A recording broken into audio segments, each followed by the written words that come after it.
Crank up the music. Keep an eye on the back. This presentation is provided to you to amuse or entertain and not to conform or inform. The content on this channel should not be used to replace professional, financial, medical, or legal advice. All footage taken and used from public sources falls under the Fair Use of the Digital Millennial Copyright Act of 1998. Therefore, no breach of privacy or copyright has been committed.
Was at a movie theater when he looked next to him and he saw the gentleman next to him had a cat with him. As he watched the movie, he realized the cat was intently watching the movie. He was mesmerized at how much the cat seemed to be enjoying the movie. When it was over, he turned to him and he said, "I'm just fascinated on how well your cat enjoyed this movie." To which the man replied, "I can't believe it either. She hated the book."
flight tracking continues.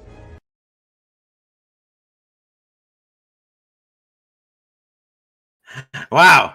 Hey, everybody. Happy Friday night. We made it again. Woohoo. Hi, everyone. It's good to see y'all.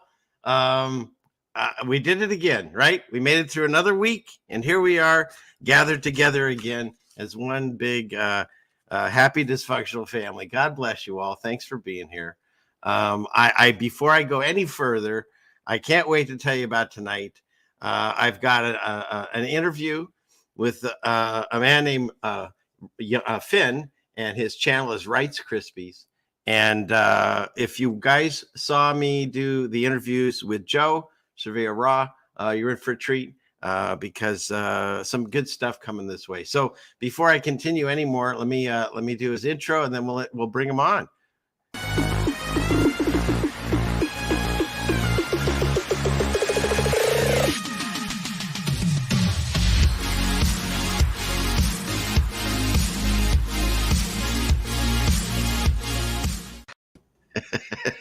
Oh, I see what you did there. You like my intro, but your intro is fantastic, man. I had to follow that. Wow, no, you're just great, man. Really, really good. I love the guitar. Thank you. Yeah, so I can't that music found me, and I originally put together a whole bunch of different memes to it because we'll continue. That's towards the end of the show.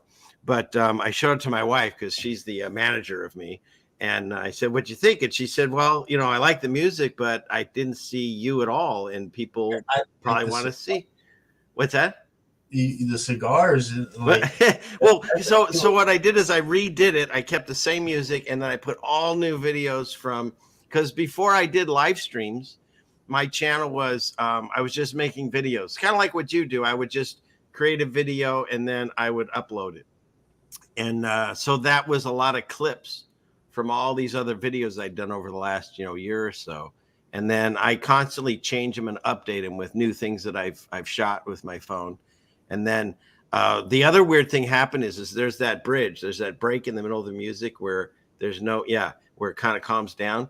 And I was thinking, well, I could say something here, and I didn't know what to say. So I made a joke, and it went over well. This was like, I've been doing this for over a year now. It's shocking.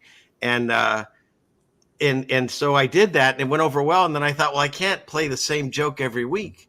And so I kind of trapped myself into this where I have to reshoot my opening like every week and I have to re-edit it. But I don't know. I'm enjoying doing it, and everyone seems to like it. And in fact, if you look at my YouTube algorithms, it says that more people are here for the joke than any other time in the show.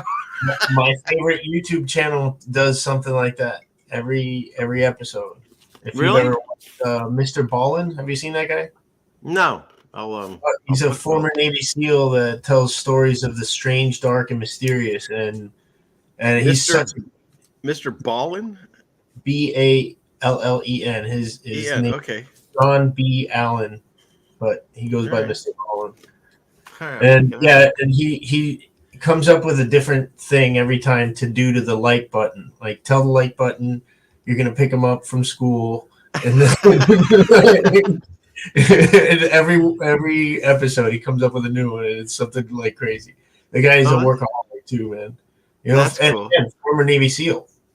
Oh, and by the way, thank you for your service. And my son is, I have a blended family, and I have 4 sons that were in military, 1 in Coast Guard, 2 in National Guard, and 1 Marine, Zipper Fee. So, hoorah.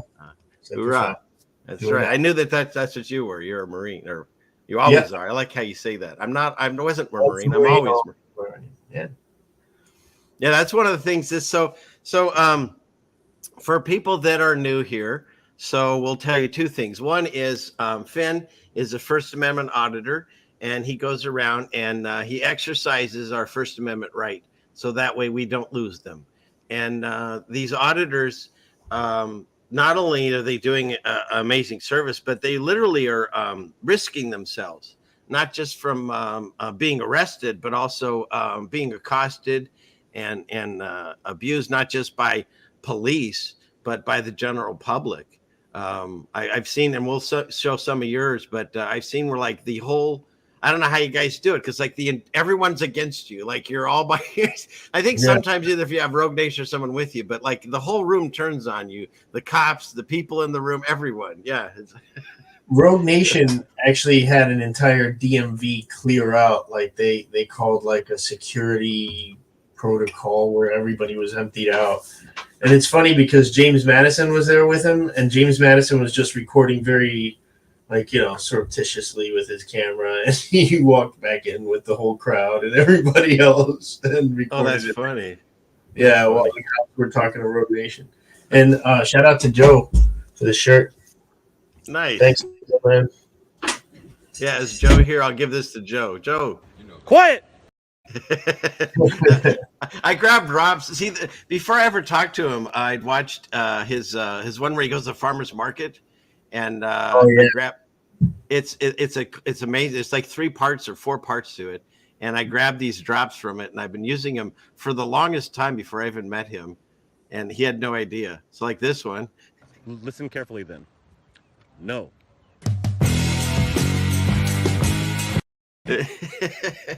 He's fantastic too. Yeah. And that was some character he was playing. He's like, I'm normally not like that at all, but that's why I like it, is because that character was awesome.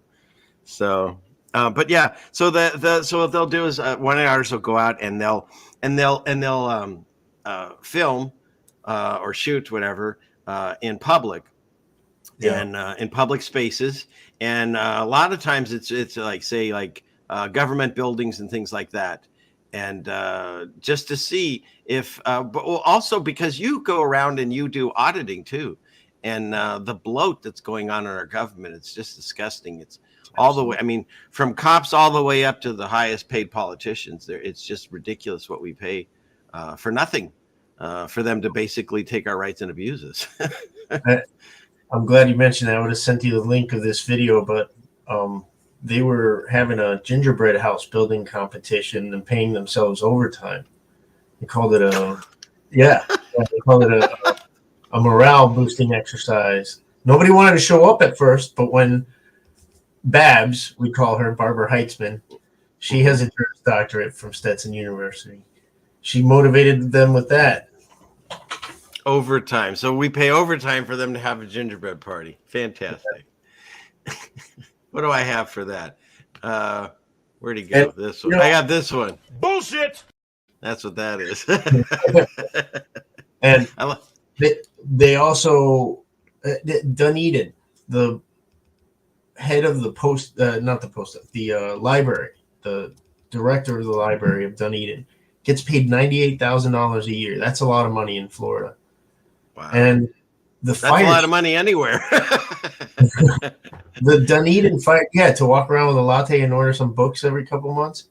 Yeah. I mean, I'm sure she does more than that, but $98,000 a year is a lot of money for librarians anywhere. You gotta love books to be there. You don't have to get paid that much. No. And the fire chief in that same city is getting paid $75,000 a year. And there's so much bloated salaries like that everywhere, but then they'll just pinpoint. Like I did an article a few weeks back in California. They did an expose on the top lifeguard in California, like in Malibu, is making $500,000 a year as a lifeguard. Yeah. So they're doing a crackdown on lifeguards, but they don't talk about what your local. I mean, look, anybody that's watching this right now or watching the future, go look up. It's all online. That's what he does a lot of times. Go up and look up the local, the area that you live in, and see what your city council members and mayor and chief of police are making, and you'll be shocked at how much they make. And they vote themselves raises all the time. That's the thing. They just do whatever they want. And so then you watch our property taxes go up every year. Why? Because they always throw in, the firemen need money, the school needs money, the police need money, and everyone's, we're so mind controlled. We're like, oh yeah, give them money, give them money, give them money. We never ask where it's going. And the salaries of the people that run it are going higher, and they never have an equipment. They never have, it's just, it's sad. and there's no accountability. So the fact that you're going around and other 1A auditors are trying to make a difference, that's wonderful. And I appreciate it because I know that it's not easy to do. Yeah, I was going to say, we don't say never. We do. Some of us do ask. I wish everybody did. Make it ubiquitous. So that way, like when one of us gets hemmed up by some stupid cop drumming up charges, right? We go before a jury of our peers, but don't let them see this for the first time because they're going to be like clutching pearls and it's not going to go good. If everybody does this and they know, no, he's holding you accountable, what's the problem? Then, it's not a problem anymore. They don't like it. They don't like transparency. And I'm not just talking about cops. I'm talking about our government. Our government, like those do nothing jobs, like tax collector and all these. Florida is riddled with them, and Matt Gaetz hangs out with them, and they go out and do lewd and lascivious things. That's, I'm not making that up. I wish I were, but That's very true. we this is cool. Hey, it's ugly, and people turn their heads, but you can't anymore. No. That's what got me started. If you want to know what got me started, it was that. Like I just saw that so many ugly things are happening right now. Human trafficking is the biggest problem on earth, not just in our country. And none of those things work without police involvement. They sadly have some kind of government or police involvement going on. Like somebody's on the take, and it's an old story, but the cameras are making it a lot more difficult. And I don't expect, and it's not just human trafficking. It's a lot of things. People say, "Why do you go to the DMV?" Because they sold our private information in 2017 for $77 million to telemarketers and bill collectors and metadata brokers. They literally sold us out. And then that's one DMV in Pinellas County. The lady who runs it gets paid $75,000 a year, twice as much as the teachers in that county, to poorly and inefficiently run a DMV / tax collector. We mix them both here in Florida. Where are you again, Richard? Oh, I'm in Washington, the other opposite end of the. Never heard of it. I couldn't honestly be any farther away from you, probably, if I tried, unless I was in another country. Yeah, I should have known. Shot with the seagulls. It looked like Washington overcast.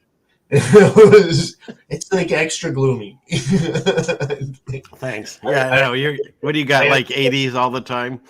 The Northwestern iced tea you're drinking there it takes the edge off a little. My wife makes all different types of. There's a thing called kombucha. I don't know if you've had that. Yeah. Okay. Cool. So actually, the one that we use, it came from Florida. I have a son that lives out in Florida, and he sent it out here because you can take a top layer of it and then it grows a new one. And so we have all different kinds. I love it because I don't drink sodas or anything anymore. And honestly, when I was even doing this show and drinking beer and stuff, and which is fine. But first of all, I put on a lot of weight. And I don't know. I felt that it was a crutch, and I got rid of it. And so now I do all these different things instead. And I'm getting on a kick like that too myself. I got this big beer gut, and it goes away fast. It does. Yeah. I just got to cut it out, and I have been. I've been eating just like meat.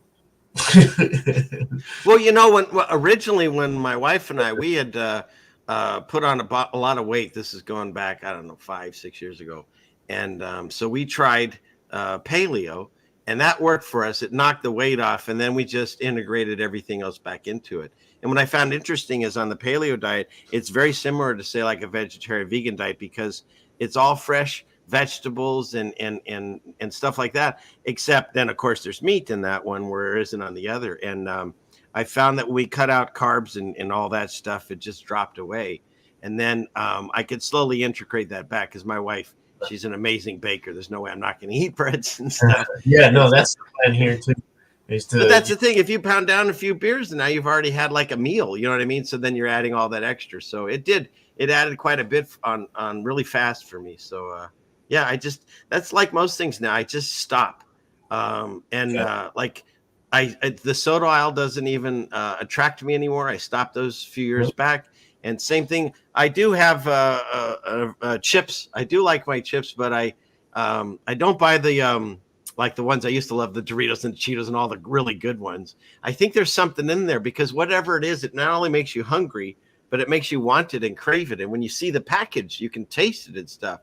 Whereas if you walk by an apple, you don't necessarily go, oh. I mean, sometimes, but you know what I mean? It's not that triggering thing in your brain. I'm with you, man. When we want to talk about conspiracies, that's one of those that you can't like say, oh no, Doritos would never do that. Everybody else in all kinds of products, cigarettes, Coke, and all this stuff, put addictive chemicals that make you do it. So no, why wouldn't they?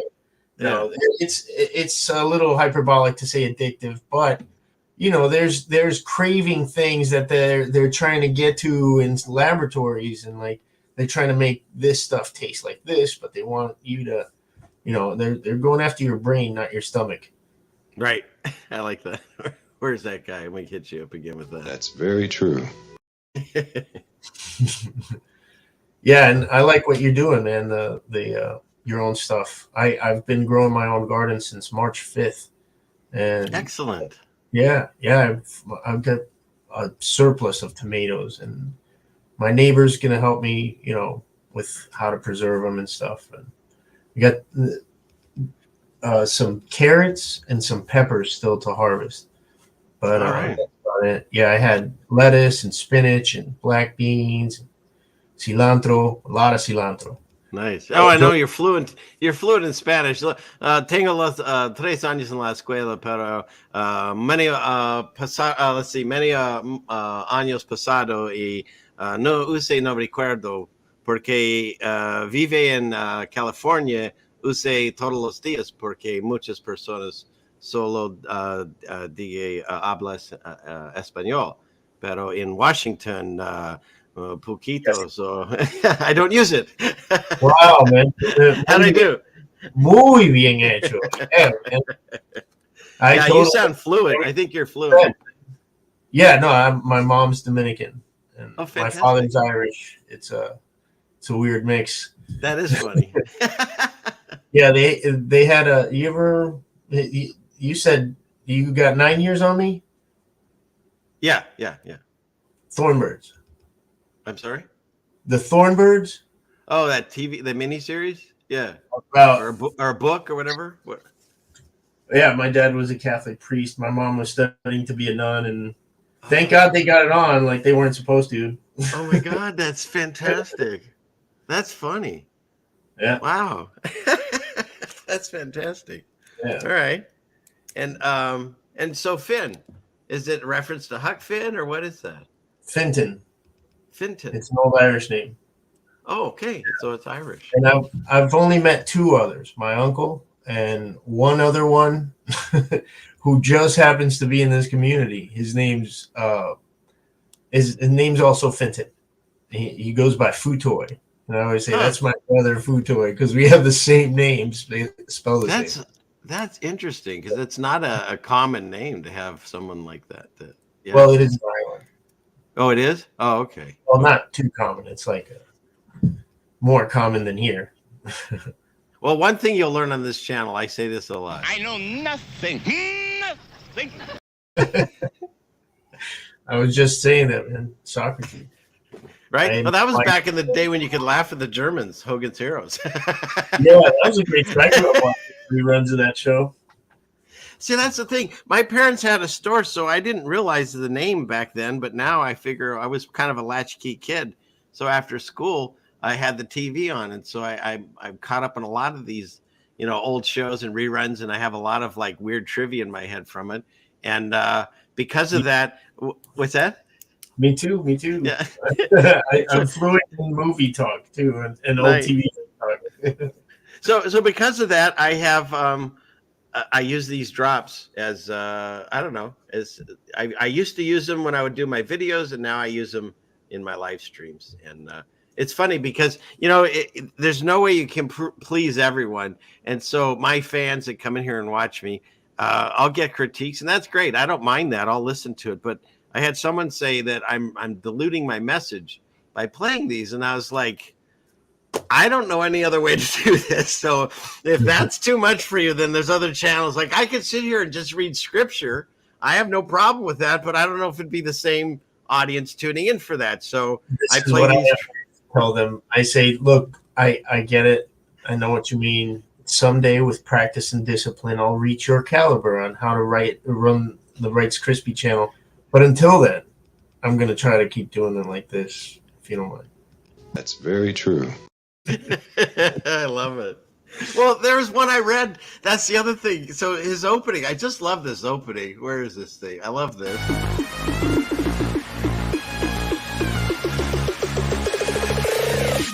So somebody says in his comment section, "You've diluted your message. I feel like you're trying to sell me a timeshare or something." Didn't it? Something like that. Just love it. Just love it.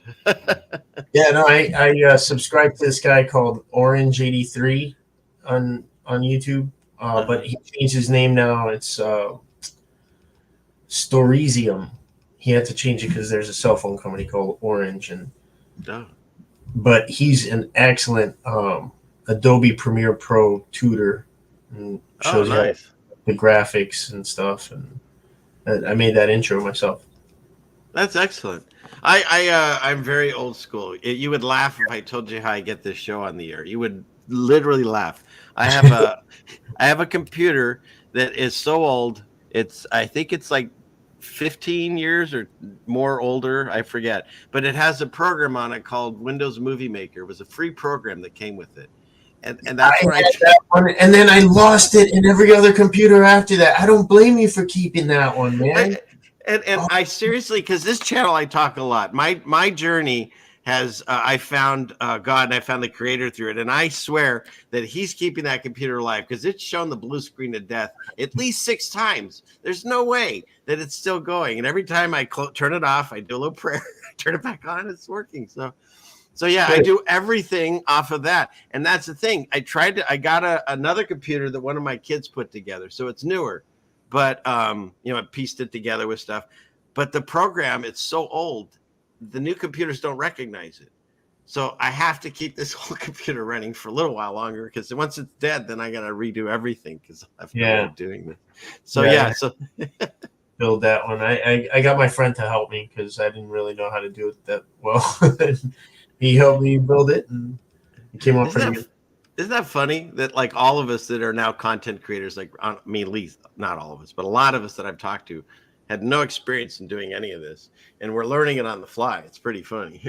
Yeah. It's like if you look at my videos like a year ago or 2 years ago, they're way different than they are now. No, and our laws too. Like I didn't know a lot of this stuff before I started watching these, man.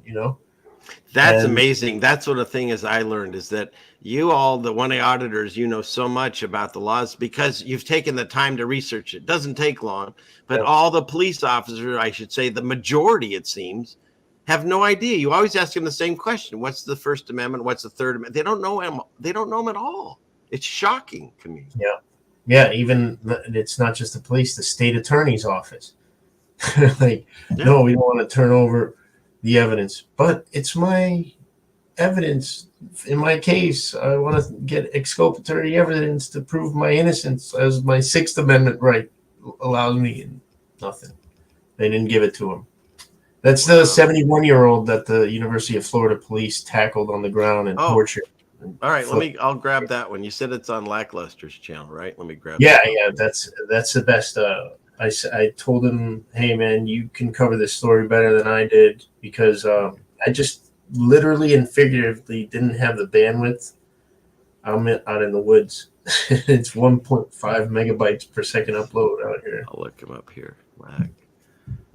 You want to tell everyone what you're talking about real quick while I'm bringing this up? Yeah, at the University of Florida, this candidate for office was campaigning at a public event on the university campus.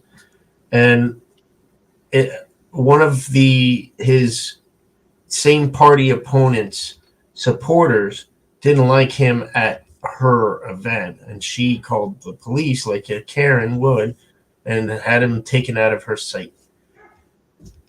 And they not only took him out of her sight, they roughed him up, and he's 71 years old. And then they had the audacity to act all winded afterwards. Yeah. Unfit. Mentally and physically unfit. So let's see. This is on Lackluster's channel. Yeah. But this is, I guess, the police officer. Oh, wait, that's not. That's the guy running for office, Yeah. Correct? Yeah. And he's, what, 70-something, right? Yeah, and he's a lot older than that right now. That was an older video. And then that's Elcham Lumluk, the girl who called the cops on them. She graduated this semester. And so all he was doing was walking around in a public space where you can, and just saying, I'm running for this office and handing out flyers. Yeah, and he explained to the police if anybody didn't want to have that conversation, I stopped and I walked away. He didn't talk to anybody for more than 15, 30 seconds. If they weren't interested, that's it. He was gone. So then somewhere here they go hands-on, or they already do it. I guess I missed it. No, they do. I don't know where on this video. But yeah, that was the cover-up. That's at the at the police station. Okay, and what's interesting is when I asked about a lieutenant who I had a great encounter with my first audit with Rogue Nation, their response was like, he no longer works here. And in such a weird way that I just had to look it up. And sure enough, he had a discrimination complaint against them. And who had what now?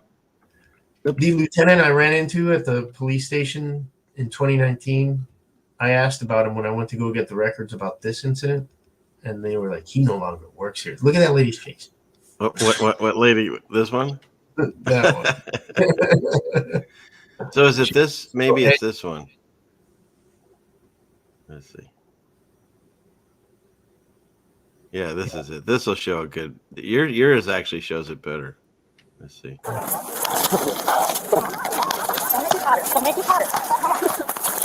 Like, what was the reason for doing this? Nothing. They just took him by surprise. They're like, what? No, we're not going to arrest you. We're going to talk to you over here. Just come this way. Like, why throw him on the ground and put his arms behind him? It's ridiculous. Exactly. I mean, it'd be like, well, my father passed away and I'm losing the track of it, but it'd be like throwing him into the ground.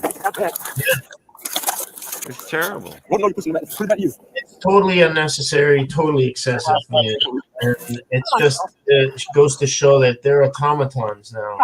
They called for feelings enforcement. They went to enforce feelings. They were going to throw somebody in a cage that day, no matter what.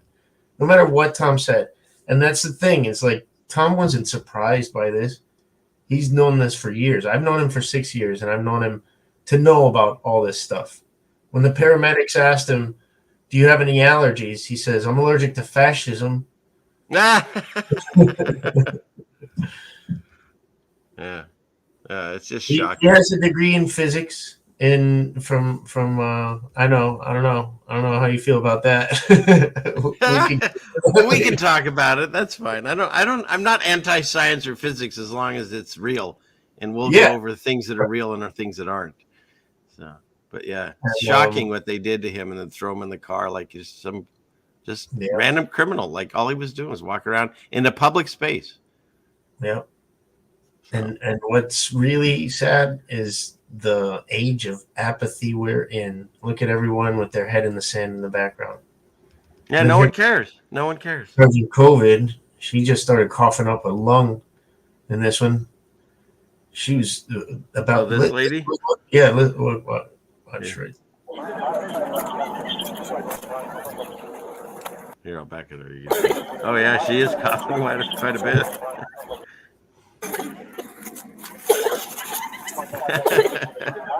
Oh, jeez. It gets worse. Yeah.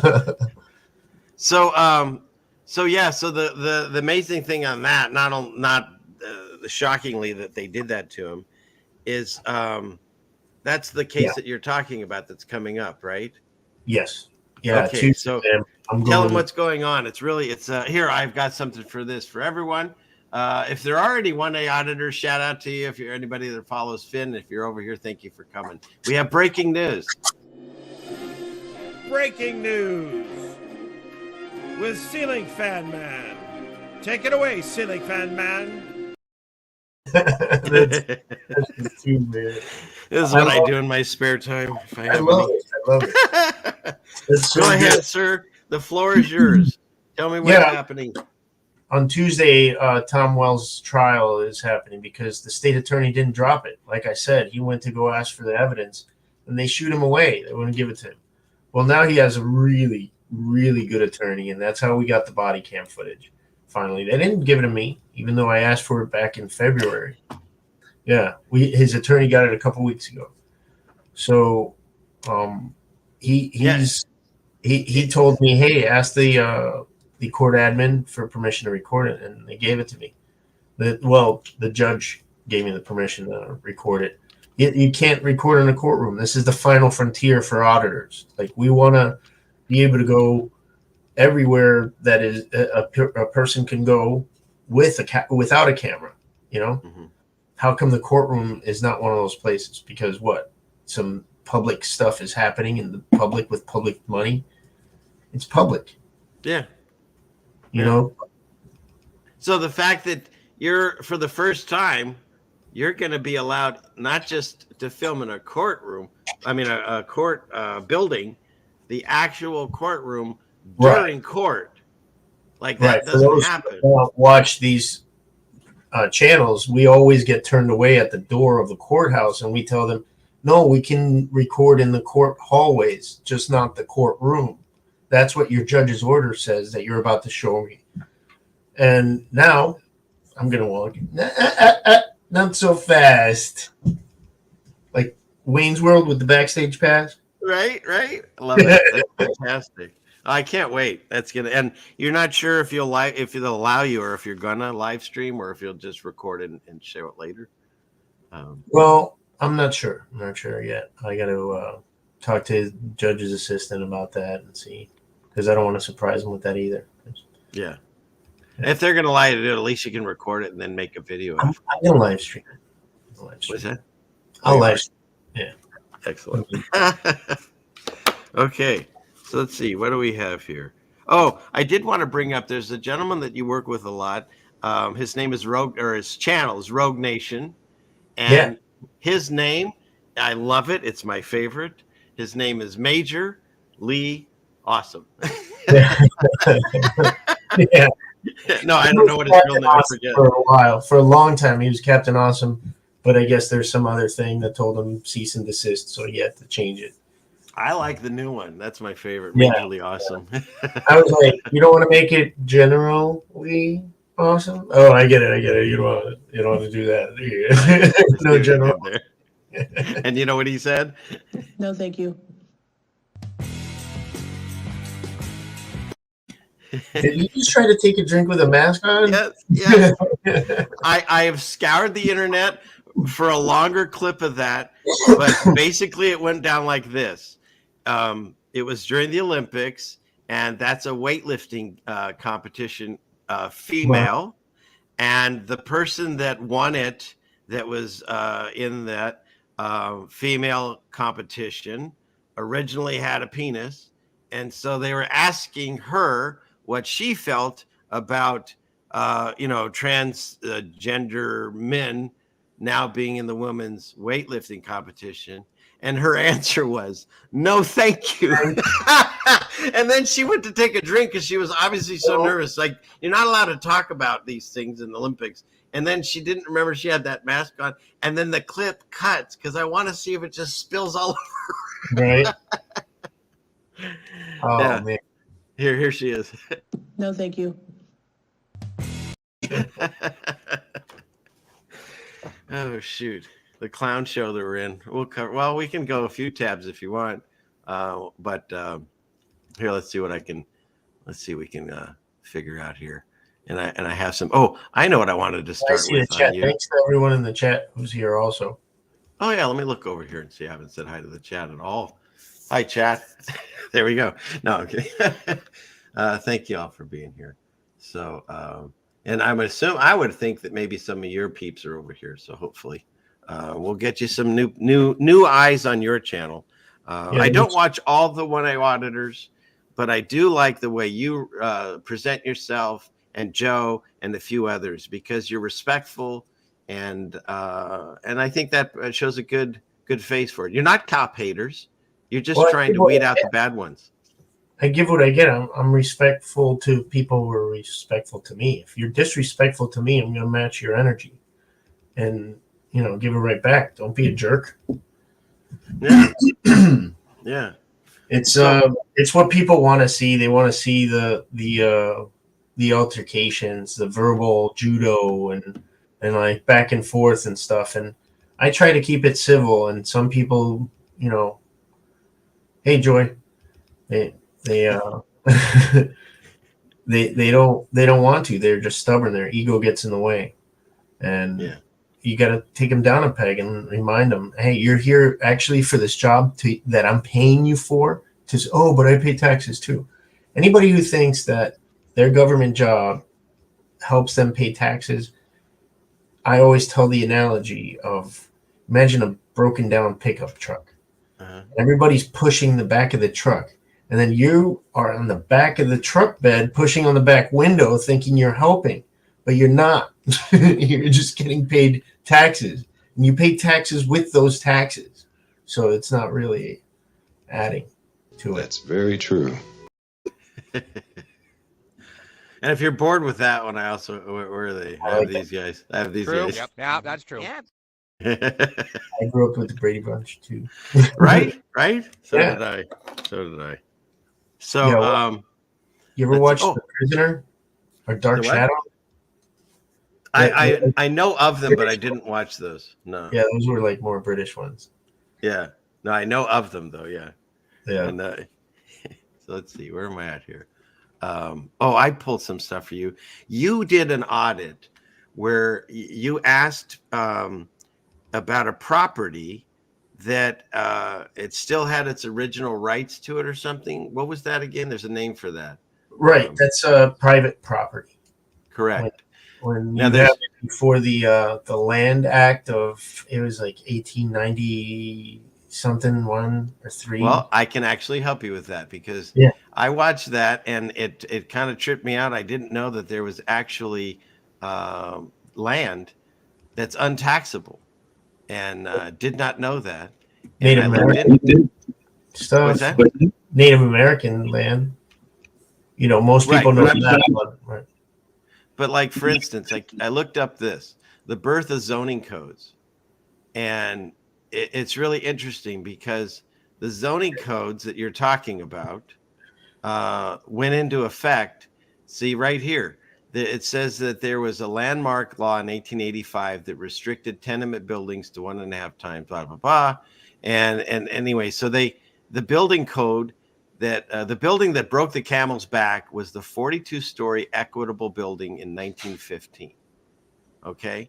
And so basically the way it works was there was actually a building here already, and everything gets destroyed in a fire always. We can go over that some other time. Where'd it go? I'm having problems here. Hang on. And so when they rebuilt the building, that's when they decided to do these codes to tell people where they could build businesses and where they could build houses and set up the zoning. And then they started the taxing and all that. So that's when all this started. And the reason they did it wasn't because you and I were doing anything, of course. It's these big businesses were building these monstrous buildings. It was John Astor. Watch this. Check this out. Watch this. So then I went farther, and the Equitable building, the one that created this whole system that we now fight, where is it? Is it on Astor here? made the grid of streets. He designed that. Yeah, let's see. So here's the Equitable Life Assurance Building. That's the way it used to look. And then they went through and redid it, and they made that monstrous building like this one. Let's see. There was a fire in 1912. Anyways, where is he? So this guy, Graham, he's the architect of that. And you can go through all the different links and stuff of how all these people are tied in. But the guy that started this insurance company, what happened was they eventually, where is it? Maybe I missed it on one of these. The legacy was they ended up taking the building that created the system. This one eventually gets created as a landmark in 1935, and it's now untaxable. Wow. So the building that created this whole system was one of the first ones that they did in this landmark. So now, and that's it. This, yeah.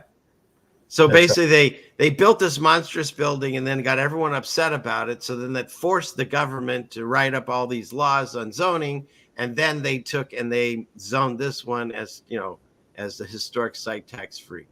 Isn't it beautiful? Wrapped up in a package. They use this building to create the zones, and then they go ahead and zone it as free. Nice. It pays to know the right people, I guess, right? Isn't that what they did with Washington, D.C., basically? Yeah. In fact, that's an entire different country. It has its own laws and stuff. Yeah. There's 3 of them in the world. The Vatican, there's an area in London, and then D.C., and they all have obelisks. Isn't that interesting? But and then I looked up. I'm sorry. John Jacob Astor, J.J. Astor did the grid and conspiracy theory. They say that J.P. Morgan set up a bunch of people on the Titanic and had it sank just so he can get rid of them. That would be one of his victims, is Astor. The story of. There was a group of them that weren't going along with the Federal Reserve, and they all perished apparently on that. Yeah, interesting. Yeah. But Morgan was all on board. But we could start off slow with the light bulb cartel, remember? yeah, I definitely want to hit that up too. All right, so let's see, where was that? Oh, but I wanted to show you this too. I wanted to go over this because people are so caught up in the American flag, and the thing is the way I look at it is we don't talk politics. At least I don't. I don't believe in them. I think you're kind of on board. It's left-right paradigm. It's 2 wings of the same bird, and it's a bird of prey, and it's feasting on us, right? Yep. It's like it doesn't matter what side they're on. That politician gets in a jet and takes off and doesn't think twice about us ever again, And so people are really weird with the flag. So now think of this: you can buy a product in a store, and you can take it home, and you can do whatever you want because you own it. But there are laws about flags. And so it's a cloth that has dye put onto it in certain colors. And then once you own it, it comes with a set of laws. It's the weirdest thing. And one of the weird. What's that? Yeah, the flag code. Yeah. So I have here. I'll bring it up real quick because I pulled this up. Because there's a lot of rules, and you can't fly it at night. You got to do half mast in certain days. Yeah. There's all kinds of things in inclement weather and stuff, but it has a whole thing on. It's the what's it called? The USC is I don't know, number 4. What is this? U.S. Code 4, Chapter 1 about the flag, and it's they say if you do, where is it? The penalty? Mutilations and stuff of the flag, and it's fined a misdemeanor. It shall not exceed $100 or imprisonment more than 30 days. So they do attach penalties if they want to enforce it to this. And what I find interesting is you're not allowed to deface, trample, touch the ground, or burn or whatever. And yet when you have to destroy a flag that's worn out and used up, they have a burning party. Well, yeah, the Boy Scouts collect them, and they do them. They burn them at jamborees to dispose of them, and that's like an old tradition that they do to ensure that it doesn't fall into enemy hands. But isn't that interesting? If you do it on your lawn at your house, you can get fined $100 and go to jail for 30 days. But if you give it to a guy in a suit in a uniform, he can burn bunches of them. Yeah, and I know a lot of people who are just fake patriots about it, that they treat it like a logo instead of the symbol that it is. And the symbol that I see it as is the same one that you see those people in Hong Kong waving, the same exact American flag, but they're doing it in Hong Kong for a reason. That's what I like about it. Well, And I'm that's the thing. that guy with the flag coat. I'm that guy. I'll call, hey, Red Lobster, your flag should be at half staff. That's me. I do that. Well, I'm okay. I'm all on board for the feeling that we have for it. Like they've made us feel that it's about being proud for the people like that you've seen here and yourself and stuff that have done military service and stuff. And there is a pride behind it, but they've ruined it. They've morphed it for me because the corporation of America, I'm not gonna pledge my allegiance to it. Like they make you do that as a child, and God says to have no none. Not just as a child, as a Rotarian, you're in an international service organization that claims to be apolitical and areligious, but then you do the Pledge of Allegiance, even with welcomed German members who are on vacation. Why? You do this around them. What are you doing, man? This is it's inappropriate. A lot of patriotism. One of the worst ones that I saw was this lady who just got off a Delta flight, and she went live on Facebook, and she said, "Make this go viral because Delta just kicked me off the flight for trying to sing the national anthem." It was a flight that had a fallen soldier on it, right? And they have the honor guard that accompanies him. And the flight attendant told everyone, when we land, let them remain seated, let them get off first. They have first, courtesy, Yeah. And what this lady did was not remain seated. She got up on this international flight and told everybody, hey, we're going to sing the Star Spangled Banner and sing the national anthem together. Let's sing. And she said, some people said no. And I was like, fine. And some people said yes. But then I was told to sit back down and not to sing. And if my husband, a Vietnam vet, were alive, he would have been ashamed of me because I didn't sing. I just stayed quiet there. And now Delta's policy is to not sing the national anthem. Like, that's the worst patriotism. That kid who's taking his friend's body back to his parents had a class that he had to go to.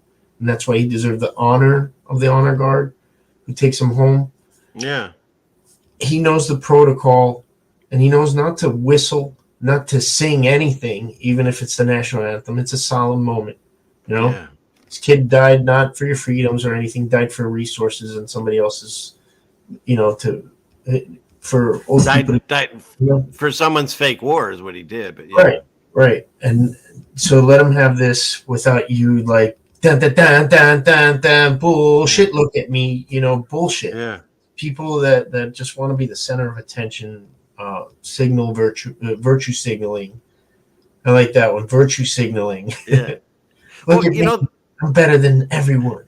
The other thing I noticed is you read this code, and tell me if I'm reading this wrong, but when I see, let's see, let me find out. It's on here somewhere. Let's see, clickety click. You ever see Hard Professional Douche? He does some fun stuff. Yes. I love him. I just love him. He's a love it or hate it. You gotta be careful watching him for all my people listening. But man, he's funny. He is so funny. But go on. Oh my goodness! But look at this for the flag. I don't know if it might be too small for people to see it, but it says no disrespect for the flag. Let's see, where is it? The flag should never touch anything such as the ground, the floor, water, or merchandise. And how about this one?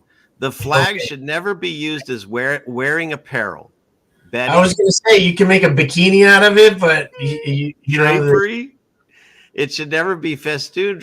So it's like you're not allowed to use it for any kind of clothing, and yet look at any store right now, and you can wear all kinds of flag outfits and stuff. Major League Austin has it on his sunglasses. Yeah. The flag should never have placed upon it nor any part of it attached to it any mark, insignia, figure, design, drawing of any nature. And it also says here, it just says that you shouldn't have it in any. Oh, here we go. It should never be used for any advertising purposes in any manner whatsoever. Or maybe. I mean, every single commercial in America, it seems like should come. Definitely all the Chevy truck ads are gone, right? Right. So yeah, I ordered the large flag, like the Chevy dealership flag. Yeah. Shoot. So let's see. I think that's everything. So let me stop sharing here. But yeah, I thought that was interesting. I started looking into the whole. That is, and you know what's ironic? The first time I ever did any like flag code audit was at the code enforcement building. Ironically, they had theirs at half staff for over a week when they should have put it back up. It was October 5th was Fallen Firefighter Memorial Day. And you bring it down and up the same day. Well, they left it down all week. And we were on our way somewhere else, and I was just like, hey, let's stop here real quick. It was me and government accountability. He no longer audits. He's living his best life. He works at a pop farm, so. Nice. Yeah, and so I just decided to go in there and ask, like I would ask any business, because I'm that guy. Like I said, hey, is there any reason you guys still have it at half staff? Like, did you lose somebody here in the office? I understand that, But if not, do you mind if I correct it? I can go put it back up where it belongs, high and proud, And it's not me I'm sorry. Not virtue signaling. It's me really. I feel this, and yeah. Well, that's why it's so offensive. The thin blue line flag. Yeah. Well, it's not just about the desecration of the American flag. It's that when it came out, it was just in direct opposition of Black Lives Matter, and not to be in support of one group, but just to see our public dollar and agencies all unite and make a flag of a police state. You want to show everybody you're in a police state? Make a flag about it. That's what it is right there. Right, and they always say, that throughout Hollywood and throughout our just in general in our culture, we talk about the thin blue line, and everyone makes a comment that cops stick together even if they do wrong. Not saying all. Again, this isn't a cop bashing episode. Right. This is right. And this is about a sickness that's weaved its way through not just society and politics and all that, but throughout the law enforcement. And this, like you guys just call it, this is like a gangland. Please allow me to clarify. There's a flag that has a black field with a blue stripe, and that's fallen police officers' flag. And I totally back that one right there, that second one. This one? You had it on the right. I'm pointing. This one. Yeah, that one's legit. If you see that, that means that they have it flying for fallen police officers. Okay. This one next, all around it, that one came out just recently in 2013, 14 or something like that, in direct opposition of Black Lives Matter. And again, whether side, it doesn't matter about that. What bothers me is that they're no longer wearing the American flag. So now they're kind of just like saying they're their own society. Gestapo. Yeah. Yeah. I'm not exaggerating. Rights don't get like taken away from you overnight. Well, they do happen like that sometimes. Lately it happens. Yeah. It's been happening a lot lately. Right. But he rode like beaches, you know what I mean? Little by little. And look where we are. We used to have a SWAT team. Now everybody is SWAT. Yeah, that's the thing. When you look at, I've shown it multiple times. Look at like a police officer from the the 50s, the 60s, or even the 70s versus one now. It looks like they're going to war. Yeah, no, the cops where I live, great police. I mean, I know at the risk of sounding like a bootlicker, I really love it. Yeah, who's that guy? No, bootlicking. Which guy is that? I forget. He always... Unindoctrinated. Thank you very much. I appreciate it. Oh, I missed the chat. Where are we at here? There we go. Yeah, yeah, exactly. Yeah. So, but yeah, they have thin blue swastika, so Stephanie. Okay. Not to diminish any Jewish plight, with the rough comparison of Nazism, So, oh yeah. Because I have great empathy for everything that people have gone through, not just Jewish people, but I grew up with Cuban Americans and what they had to go through to get here. It was tough. It's weird how a lot of them are just like, I got mines. No, we don't want any more immigrants. It's like well, that's the thing, because I've recently found out, because my heritage, I've got family that comes from Russia, and it turns out I just found out in the last year that it's actually Ukraine. And oops, I didn't mean to start here. And so it's kind of funny. I make the joke. I'm like, well, I don't know which side to root for. So a lot of times I just like punch myself, because I'm Russian and Ukrainian, so I don't know which side to join on. And but what you said about diminishing what's going on there, so I agree. Real people are getting hurt. I don't know the extent. I do believe that propaganda in all these countries is through the roof. We can't really believe anything that we can see on these black screens, black mirrors. But the thing is whatever they show us is going on in Ukraine. It's not what, well, for instance, I saw this article, and to me, it just, it's a spit in the face to people that are actually dealing with this stuff. Where is he? This one. Did you see this? Ben Stiller. And he's going through some area that looks like it got hit with something. And but just look at the determination on his face and the anguish. And I liked him much better when he did Zoolander, but they're very similar, don't you think? Yeah. Yeah. But that's the thing. I feel that these actors, they're just put in here to propagandize things, and they're our handlers, is what they are. They see what I see. Right. And so and then I saw these articles from the Daily Mail with all the people going out on the beaches. And then it's interesting because this person made an interesting question. Remind me again how much money Biden just sent to them, because he just sent another $1 billion to Ukraine.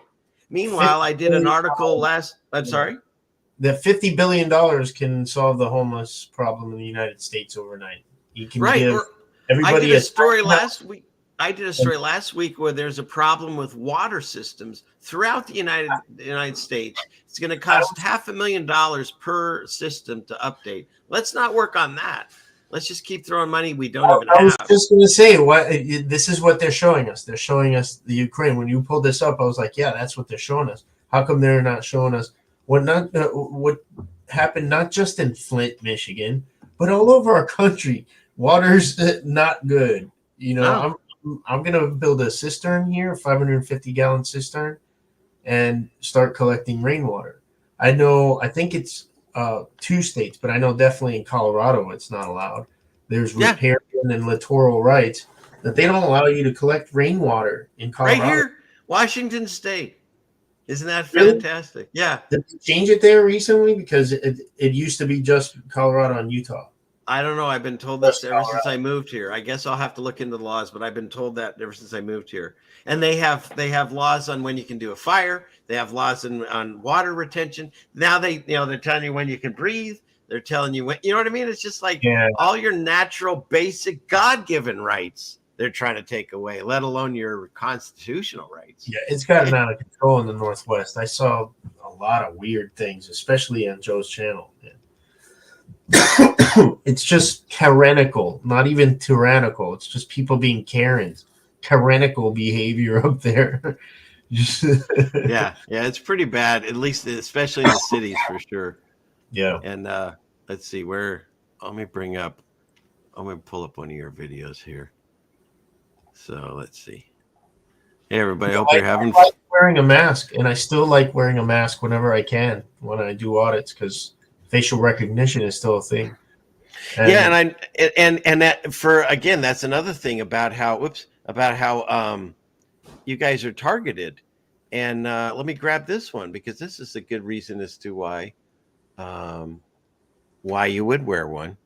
Because I'm not a mask person at all. Never have been. I wear a shamag, so it like triggers That's people. fantastic. But oops, here, let me pull this up. Where is it? Well, I'll just let the opening play. I like the opening. I know you like mine. I like yours.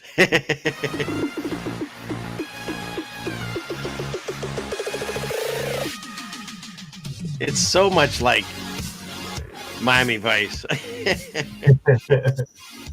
You had to do the flickering neon, like you cut the little What's that? You cut little pieces out of the visual of the crispy part to make it look like it's a flickering neon sign. That's cool. Oh, I dig it. All right, so let's see what he had to say here. This was interesting, I thought. Here in Gainesville, Florida. Oh, yeah. I posted a picture from a viewer about one of the Gainesville police officers. Oh, I thought this was a doze. Officer Stephen Doze taking a doze on. You see this? Yeah. Now, I remember too. I don't know if Joe's still here, but his wife went out and came across. I think it was somebody in the government. I forget what, but he was sleeping in his car. Yeah, that was so funny. That's so great. Yeah, and so what happens is. Joe explained this to me. I never thought about it. When you think about what a police officer does, there's not a lot to do in some of these towns. There's even less to do for firemen. We'll cover them in another second.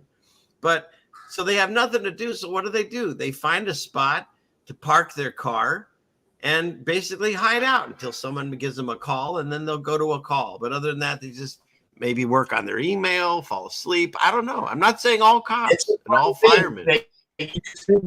There's this one other cop who I just happened to see driving behind like this little strip mall area. So I was on my scooter and I was headed back to my place. I went and did some grocery shopping. I had a backpack with some stuff, and I have this electric scooter I got. So I went behind the mall. So I said, "Hey, are you on a call?" He's like, "Oh, yeah." I said, "Can I get the call number?" He's like, "No." I'm like, what? Give me that call number. I want to know what's happening in my neighborhood, man. Come on. And seriously. And I said, "What's your name and badge number?" He goes, "Nope." And he rolled up the window and took off. And I'm like, what? So I got a hot pursuit, man, on my scooter. Hot pursuit, following the cop. But I wasn't really following him. I just had to go in the same direction he was going. So when I started going, because I didn't think I was going to catch the cop on my scooter. I'm like, let's follow him. Just kidding around, But he turned into their gas station that they always fill up at, like they have a contract there or whatever. And I followed him because my little condo that we have is right back there. And that's where I was going. So I go around, and that we have a condo in the city of Gainesville. So I go around, and he's like, "Why are you following me? It's weird." I'm like, "No, man, stop being silly." Seriously, like when they say it's weird to film them, like so many cop shows are about cops. So many shows are about cops. There's so many cops, and people want to know what cops are doing, especially. But that's the other thing. A lot of them now have body cameras. You guys always say, "Is your camera on?" But that's the thing. Yeah. They don't mind having their cameras. They don't want you to have your cameras. And another thing I found from watching all of you guys. What's that? Theirs get lost and destroyed, and then it's like pulling teeth to get it. They want to charge us an arm and leg. I was about to say that you can ask for a request on a body cam, and it takes months or weeks if you ever get it. Whereas if you're using your own, you have it immediately. So this guy calls for backup. I got his name, was Osborne. The backup shows up and like also tells him in a nonchalant way to stop being silly, you know. And I got the report and everything.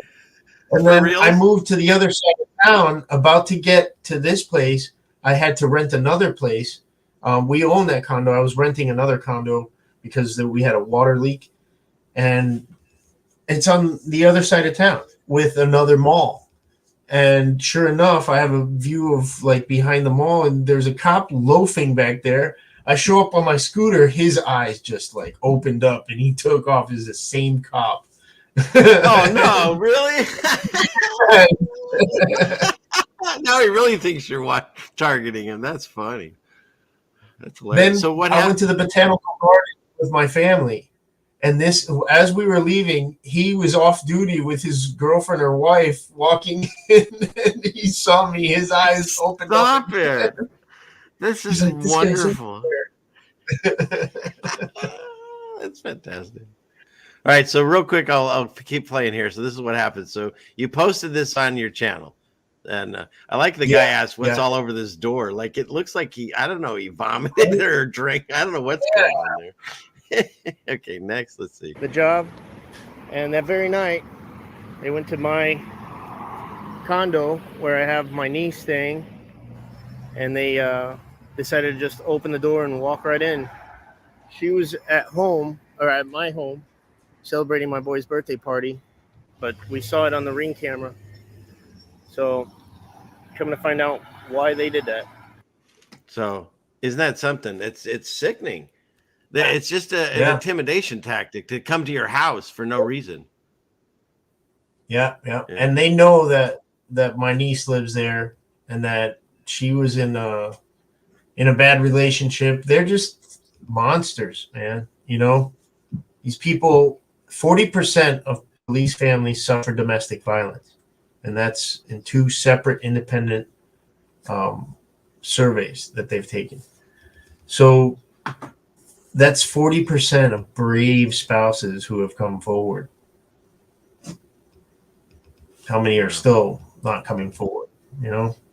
Yeah. Yeah, gaslighting. That's their number one tactic these days is gaslighting. What? We're crazy. You're crazy. You're crazy for thinking. It's the rapist mentality. Look what you made me do to you. You know? Well, that's what they always say, too. They're like, you're making me look bad. No, the camera is an objective observer. You're doing it yourself. I'm just watching you meltdown. You know what I mean? No, unindoctrinated. I'm not. Just to answer the question, I'm not a flat earther. And I think we went to the moon. Yeah, we'll cover that. Ryan, you're skipping ahead. I'm going to go over his stuff. And then before we leave tonight, we'll cover a little stuff I go over, and we'll see how it goes. So, yes. Yeah. Okay. Let's see. I love that stuff, man. There are a lot of real things, you know, and I like the if I'm wrong, you know, what I didn't know yesterday, I learned today. All right, so let's see. Let me kill some of these tabs real quick here. Go through some of these. Shabbat Shalom. Shabbat Shalom. Here we go. So this just happened, by the way. I guess today they overturned the Roe v. Wade thing. And I'm not going to get involved in that other than I'm going to say I think it's just another way to keep us fighting each other and not realizing what's really going on. Because when you look at what happened, it's the states get to decide, which is the way it's always been. The courts shouldn't have been involved in it anyways. And if they overturned it and it's illegal, you can still have states, they do it, and others. It doesn't matter. I don't think it should be done, but that's my personal preference.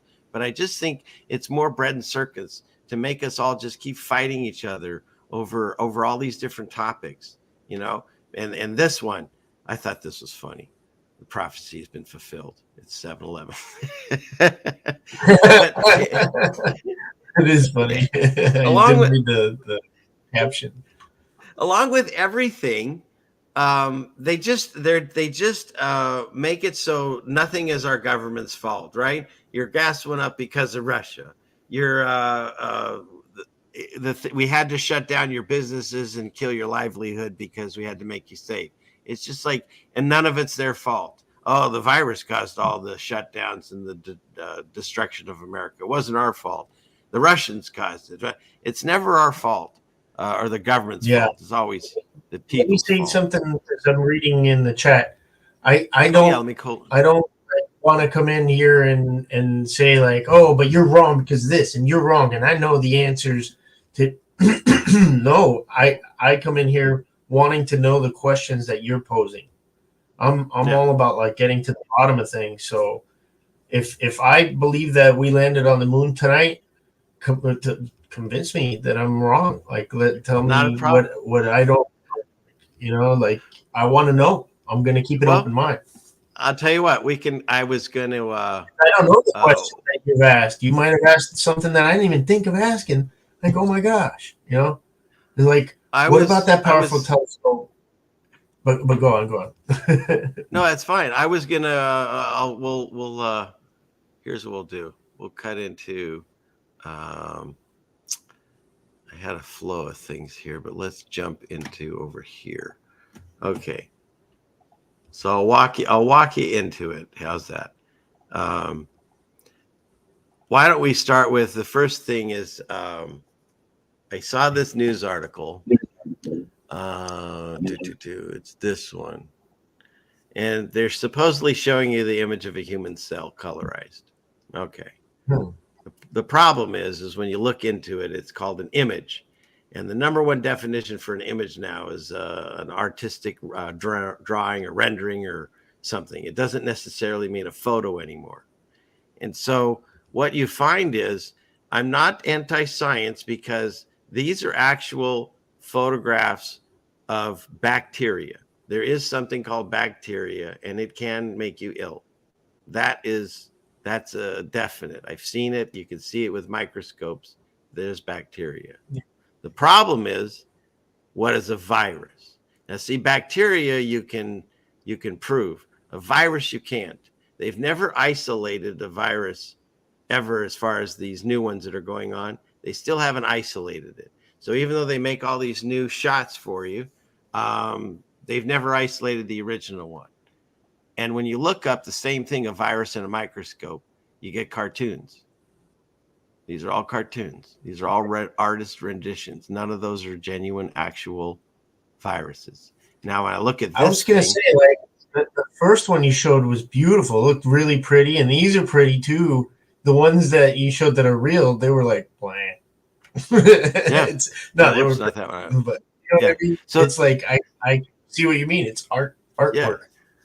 And then of course I came across this one, which looks realistic. So then I look into it, and you can go into how they do this. In order to take these photos, supposedly, they where is it? It's called a cross sections through the viral nucleocapsid. Okay, so when I looked at that, the nuclear capsid, once again, I get cartoons. This one's even animated. That's kind of cool.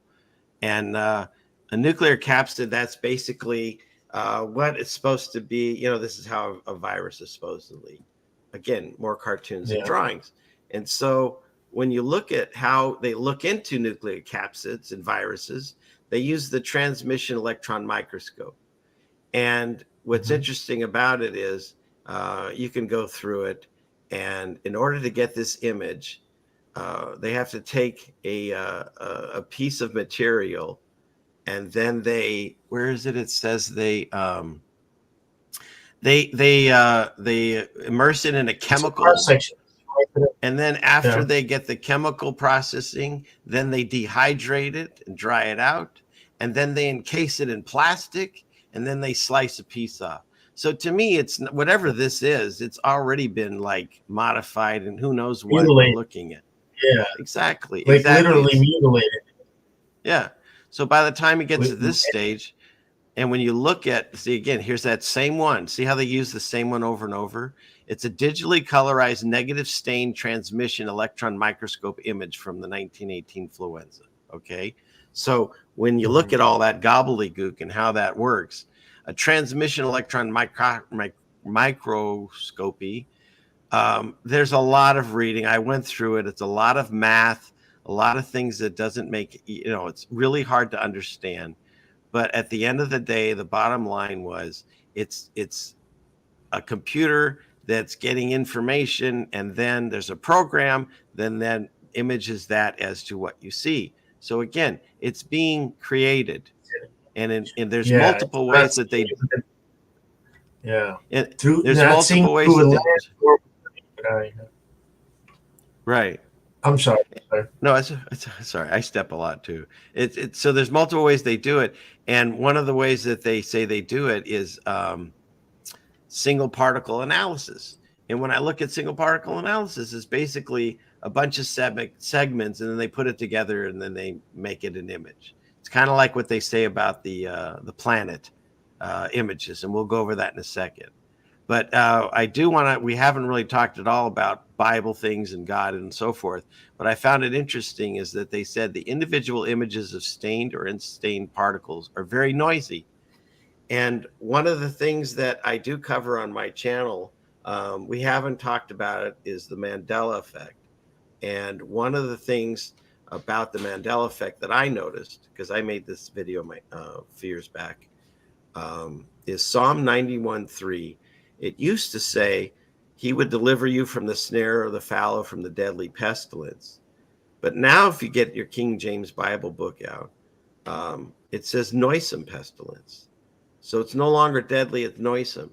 And if everything that I'm seeing about this current psyop that's going on comes over the screen, if you turn off the TV, then I don't see it happening. And so that would be more noisome than deadly. But I just found it interesting that it kind of matches up with, they say that viruses in this are very noisy. But what does that all mean about space? I'm sorry? They alter the Bible a lot. Yeah, wait till you get where God wouldn't allow them to alter it in a bad way, That's what people say. Like, when you pin your hopes on an illusion, then you're living in a fantasy world. I will you got to know. I'll put a pin in that because I do want to talk about that. But let me show you why this has anything to do with space and so forth. And that's because my whole channel, I'm called Ceiling Fan Man, because when I was getting into my research, someone said type in satellites in space, and all you get are cartoons. There's not a single actual photograph of a satellite in space. And these ones here of the ISS, you have to ask yourself, is there a satellite with a camera? Oh, how do I get rid of that? Go away. Is there a satellite with a camera following this to take this picture? Who took this picture? So they're all cartoons. You can't find an actual satellite flying in space. So that's the first thing. Same thing with viruses. You can only find cartoons. So anytime I go online and I look up something and I can only find cartoons, it makes me question things. And so when I started looking into the satellites in space, which, by the way, if anybody hasn't seen this, this is a new way. NASA just won an award. This is their new way of launching a satellite, supposedly. Like discus? It's a slingshot discus. Wow. See, more cartoons. NASA's amazing at animation because most of their people came from, they're Disney and NASA are the same company, basically, which we can go over. But why am I saying all this? So where is it? Not that. Here's where I started with Joe, and I'll start with you. If you look at the actual moon lander, it's ridiculous now. And that's what I'm saying. We've been conditioned our whole lives to just accept everything. But we're supposed to believe that this machine, and if you get a close-up of it, now you tell me, Finn, does that look like it would go through space, or does that look like somebody made it in the third grade competition for science class? Yeah, that's pretty raggedy, shoddy work. But yeah, it was built by the lowest bidder. I understand, but look at this. There's seams, there's openings. This wouldn't make it through the vacuums of space if that's real. You wouldn't? Would you take this underwater? Would you go into a submarine with this? No, I'm thinking, is there like another like air thing behind that? You know, or is that the only? That's the only thing between that and the astronauts. I mean, well, yeah. Here, I'll show you. So that's just flashing that they put on for something. I hear what you're saying there, but and this is cool. Did you know that Neil Armstrong, he tried a lunar lander landing once and it blew up, and then that was it. They never did it again until he did it on the moon, and he did it perfectly. So that was cool, one and done. And but the thing you'll find out when you go deeper into these rabbit holes, as they call them, is there's a group that runs this world. Thank you, Lon. And they're the Masons. Where is it? It's one of these pictures. And they always tell you, they always make sure that you know. Come on, this one. Here we go. He's got a Masonic ring. He has to make sure he shows you. Yeah. So that's cool. And but look at this. Come on. It's like tape and tinfoil. And where is it? You're coming out of a thing you can't see below you, and you're trying to walk this ladder, and that's how you tape things up. It just, none of this makes any sense, but I'm trying to find the really, like, I don't know where his footprints are. If he came from here, that's kind of interesting. No dust in the lunar lander. No blast crater underneath the lunar lander. When this thing came down with all that thrust, I don't understand why none of the dirt was displaced in here. It's kind of interesting, don't you think? And it's a good one. Like, where's the blast crater? Nothing. No dirt was disturbed as this thing landed.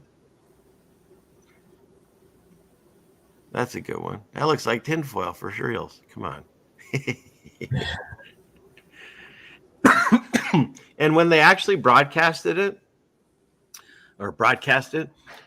they took the original footage and they shot it onto some kind of they captured on some kind of video device, and then they broadcast that to the television stations, and then the television stations shot that and broadcast it. So by the time you saw it on TV, it was so degraded, it didn't make any sense why they did that. Yeah, I mean, it would be easy to do today, right?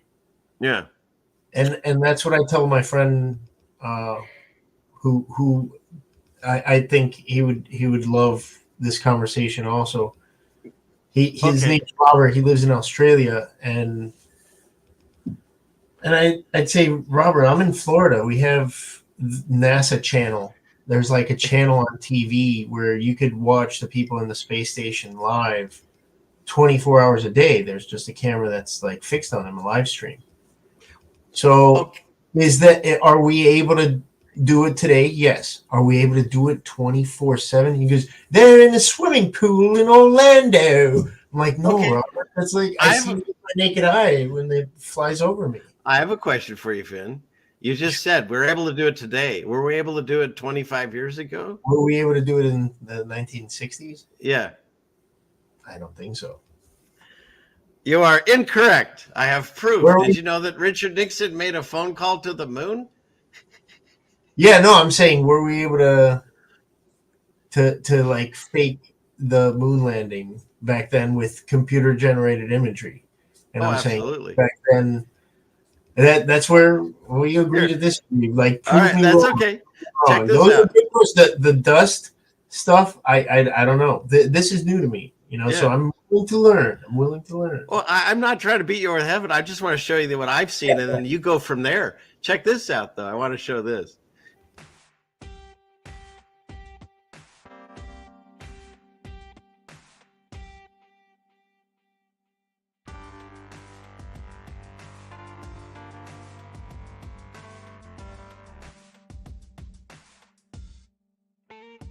Yeah, I think something rather important is coming up here.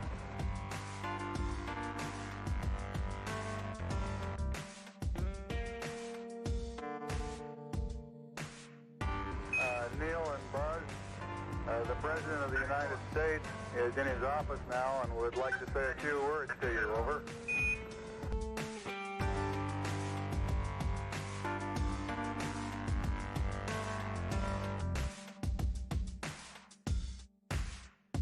Neil and Buzz. I'm talking to you by telephone from the Oval Room at the White House. And you can tell it's real because it looks so fake. And this certainly has to be the most historic telephone call ever made from the White House. Because it looks so fake. But I mean, and here I'll pull up a few things that I showed Joe too, because this fascinates me since I woke up to it. Where is it? Oh, come on, it was on. Where'd it go? It's not that one. It's not that one. Where's Joe's channel? Oh, this one.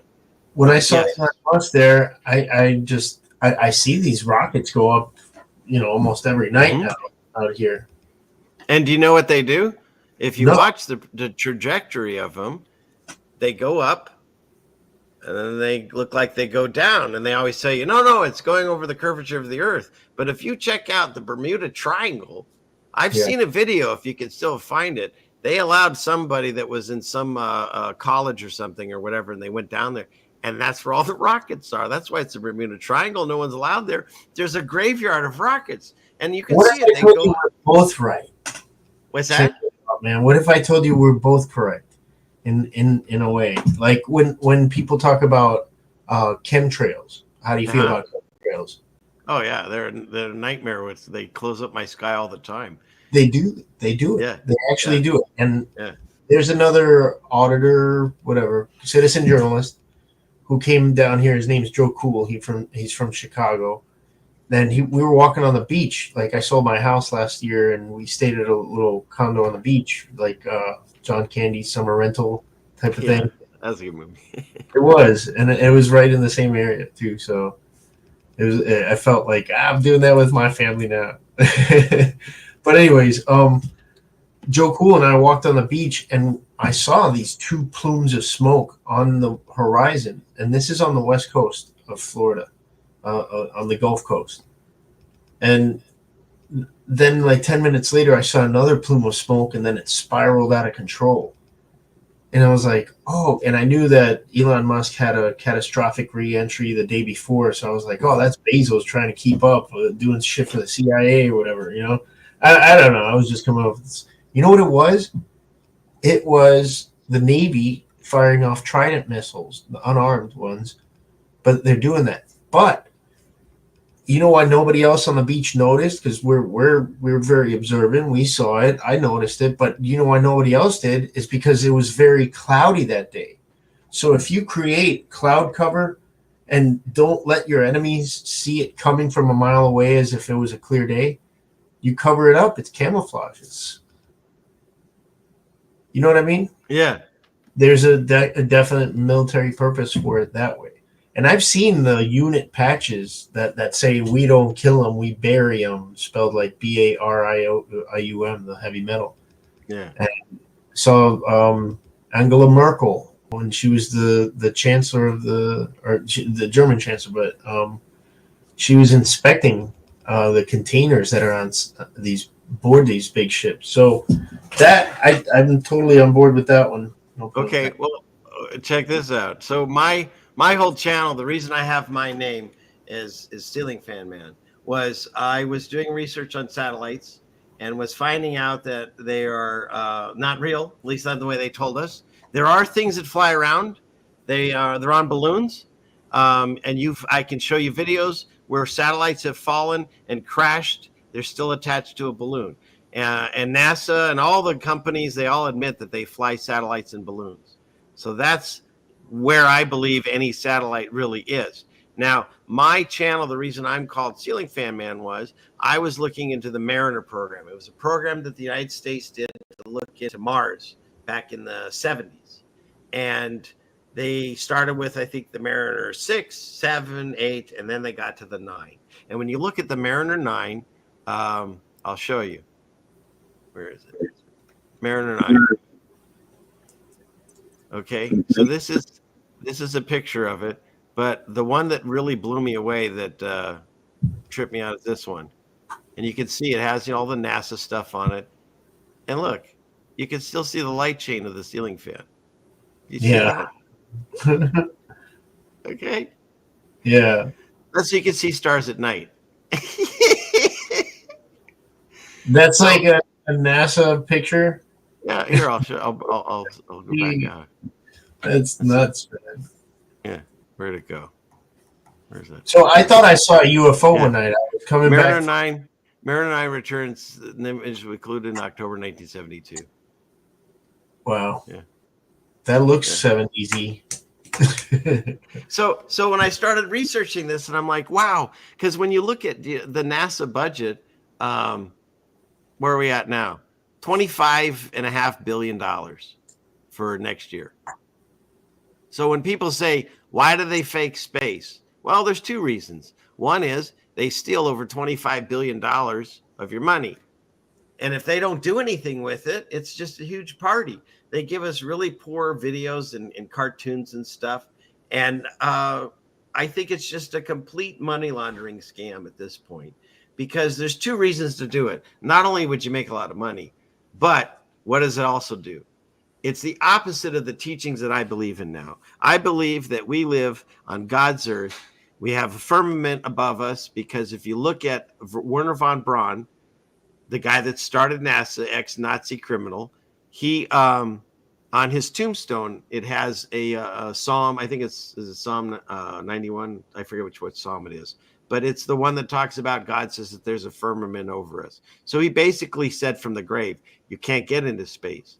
And trust me, I didn't like this, because I was a Star Wars guy. My dad and I, we watched all the Star Trek. I went to Florida. I saw Cape Canaveral. I did all that stuff. I was a NASA fanboy my whole life. And then when I realized, I think they're lying to us, because there's not a single picture of the Earth from space. They're all composites. And when you look at the different countries, they're all different. Let me see if I can bring this up. I don't know if I can play it while I talk around it. Let's see. Because of... Okay, shoot. Sorry, that's my outro, but I wonder if I can do it without any sound.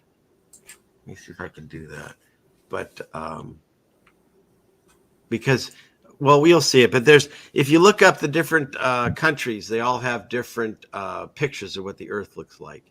And well, let's see. I can play part of this real quick. Let me see if I can do this.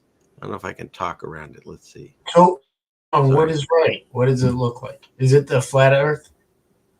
Well, see, the thing is I'm not sure where we're at right now, because I see people asking if I'm a flat earther. I'm not.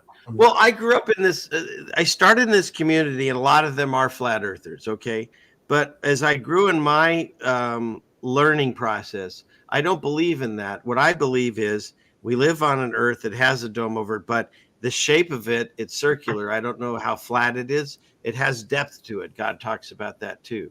And so the difference is NASA and the world tells you you're insignificant, nothing. You're a speck of nothing flying on a ball through space, and insignificant, and you'll never mean it. If once you're gone, the universe won't care. Whereas the multiverse, it's not just one universe now. Yeah, right. Yeah. Whereas what I believe now is God's right above us, and we are all special. We're all equal, and we're all special. And that's what I'm finding out.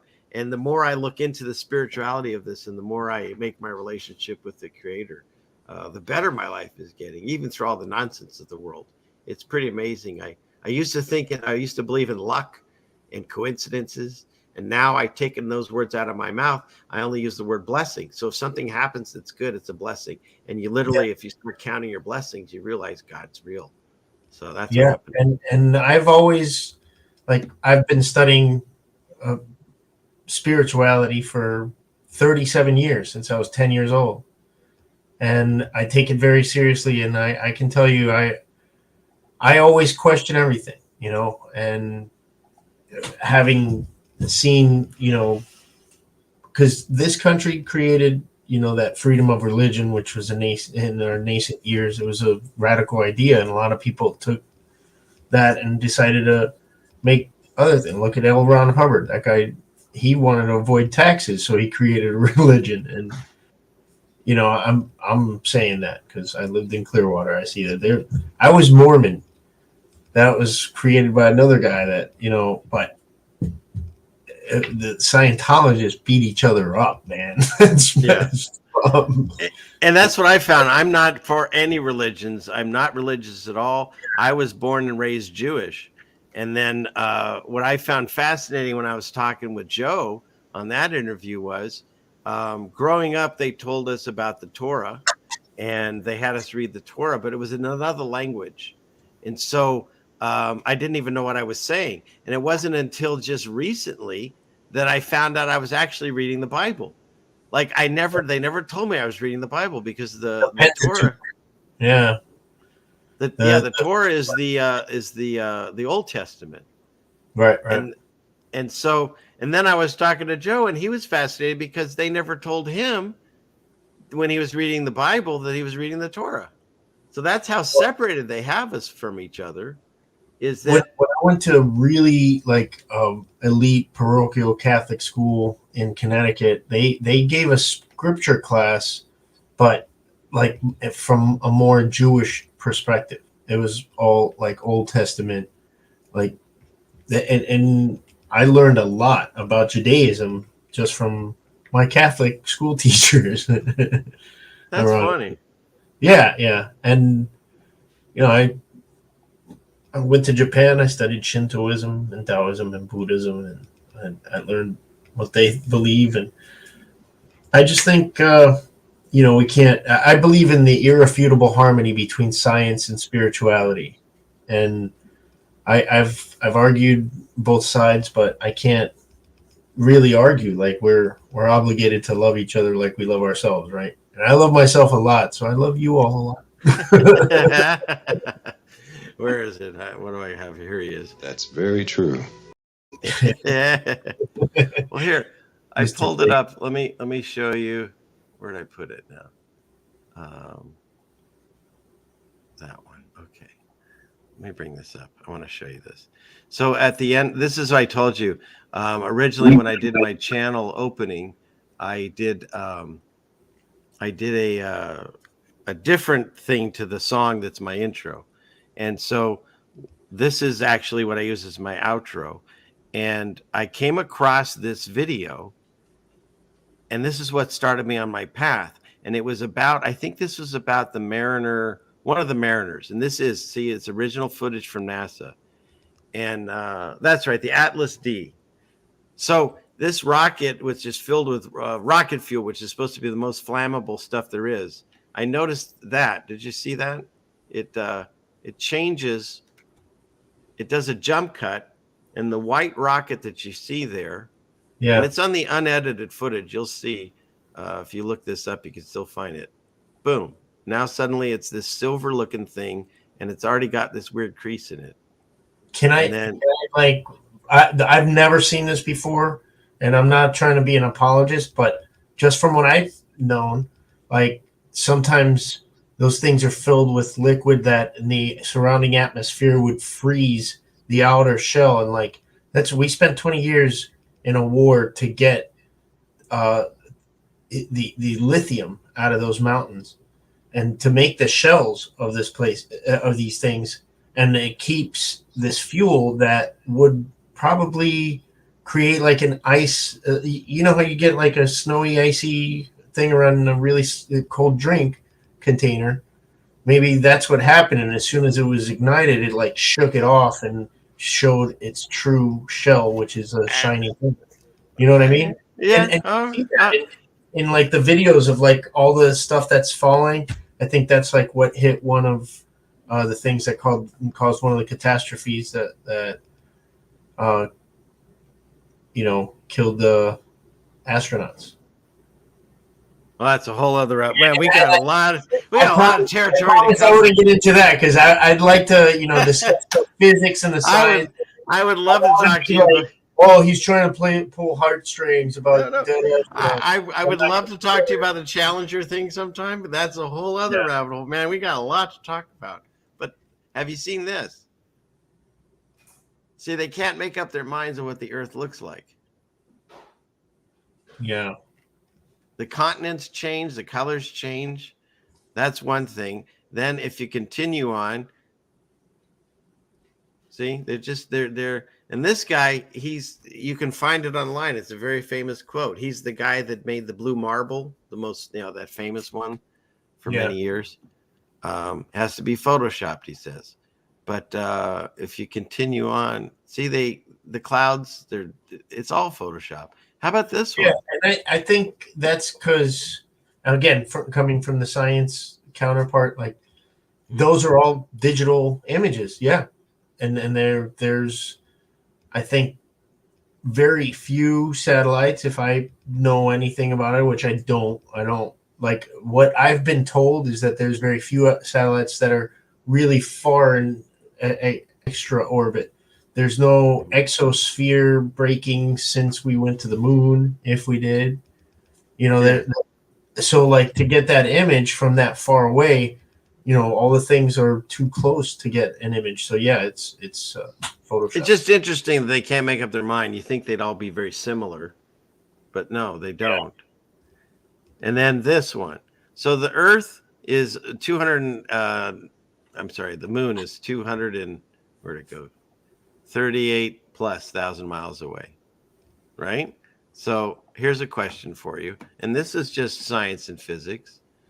Right, that's true. That's the point. Here, but the Mars rover, good one. Let me show you this. I have a question for you. So if the moon is where they say it is, where is it? See this? You've seen this with your naked eye. It's a naked eye object. NASA even admits it. Tycho crater. You can look upside tonight if the moon's out, and you can see that. Yeah. Okay. So here's my question to you. Where'd it go? Come on. Picture go back. How do we get out? Oh, X. There it is. Tycho crater is 53 miles across. So you're telling me, and I'm not saying you, I'm saying this is what the story they tell us. I can see this, which is only 53 miles across, and the moon is 230 some thousand miles away. That's impossible. I don't care what science, math you want to put. Do you say the atmosphere, whatever? It's impossible. It'd be like I could see you if you were waving from your house if I was high enough. It doesn't make sense. Well, I mean, when you see the moon change sizes in different cycles of the moon, like you see it closer and bigger when it's like on the horizon, and as it goes up at night, it'll become like smaller. It's an optical illusion, but it's just like a natural thing. But even when it's smaller, you can still see this. It's only 53 miles across. Yeah. That doesn't make logical sense to me. That doesn't make sense. That's only 53 miles across? Yeah. I know like the United States is roughly the size of the moon, is what they say, that like as wide as the moon is, that's as wide as the United States is, kind of. Yeah. But again, if you were standing up, I couldn't see you right now. Well, I could on the camera, but not, yeah. So that's, and if that was like, let's say that's like the Panhandle of Florida, that would be, no, man, that's more like 100 miles, not 50 miles. Yeah. So what happened to me is there's a lot of things that you can just start adding up. Like I can show you one thing, and yes, there can be a discussion or on the other side. I'm all for it. Right. No, show me the things that you found, because I want to know and I want to find out for myself. So please. Yeah. So when you start adding up these things, like there's no blast crater, watch the when the moon, what do you call it? Here, let me pull that up. Here, let me stop. When it took off. Yeah. Have you seen that? Yeah. So when it takes off, here, I'll pull it up. Let's see. What would that be called? Lunar under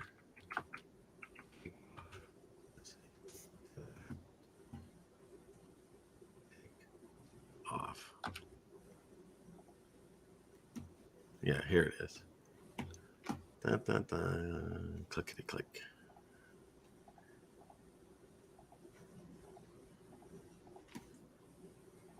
Okay, here it is. Let's see. Where is it? Somewhere here. When does it take off? Here it is. Okay, so when it takes off, which by the way, it has this beautiful little sparkles when it does. Let's see. Is it gonna take off? Here it goes. Let's see. Boom. Who's tilting and panning the camera? You're a cameraman. How did that work? Yeah. Well, I've got a tracking system on my drone that follows me. It knows if I'm on a bike or if I'm swimming or if I'm in a car or motorcycle. It's okay. So in 1969, they had this technology to pan up and tilt on this camera. And that's a good question. And that's something like I've never seen anybody answer that one. I've heard of that question before. Who did they get moon men to right. this video, you know? And you're a child. You watched a lot of stuff in the 80s. Look how sparkly this looks. Plantronics did the headset for them. That was the communication that they had. The same people who do like wireless earphones and stuff today. Plantronics company. And don't get me wrong either. I don't think we're getting the full truth either. Yeah. I think there's definitely cover up and deception coming from there. But a lot of these things, if it was really like this, is like it would have to go back to like Copernicus was in on it. You know what I mean? Well, that's sailors in like the sailing days, like look up and navigate off of this stuff, and like it's all bullshit. Like these guys were in on it, and like 40,000 people. Well, you know, if you look back into the stuff that I cover, yes, it does go back. The bloodlines and the families that have been screwing with us, they go all the way back to biblical fallen ones. That's where we're still dealing with the same entities throughout history. It's like that movie Highlander, where the guy just keeps. There must be one. Yeah. He pretends to die and he wills all his money to the new character he becomes. That's what they're doing. You can find pictures in the 1800s, a guy that looks exactly like Nicolas Cage and some of these guys. So I think that these lines have been around forever, and they've been messing with us.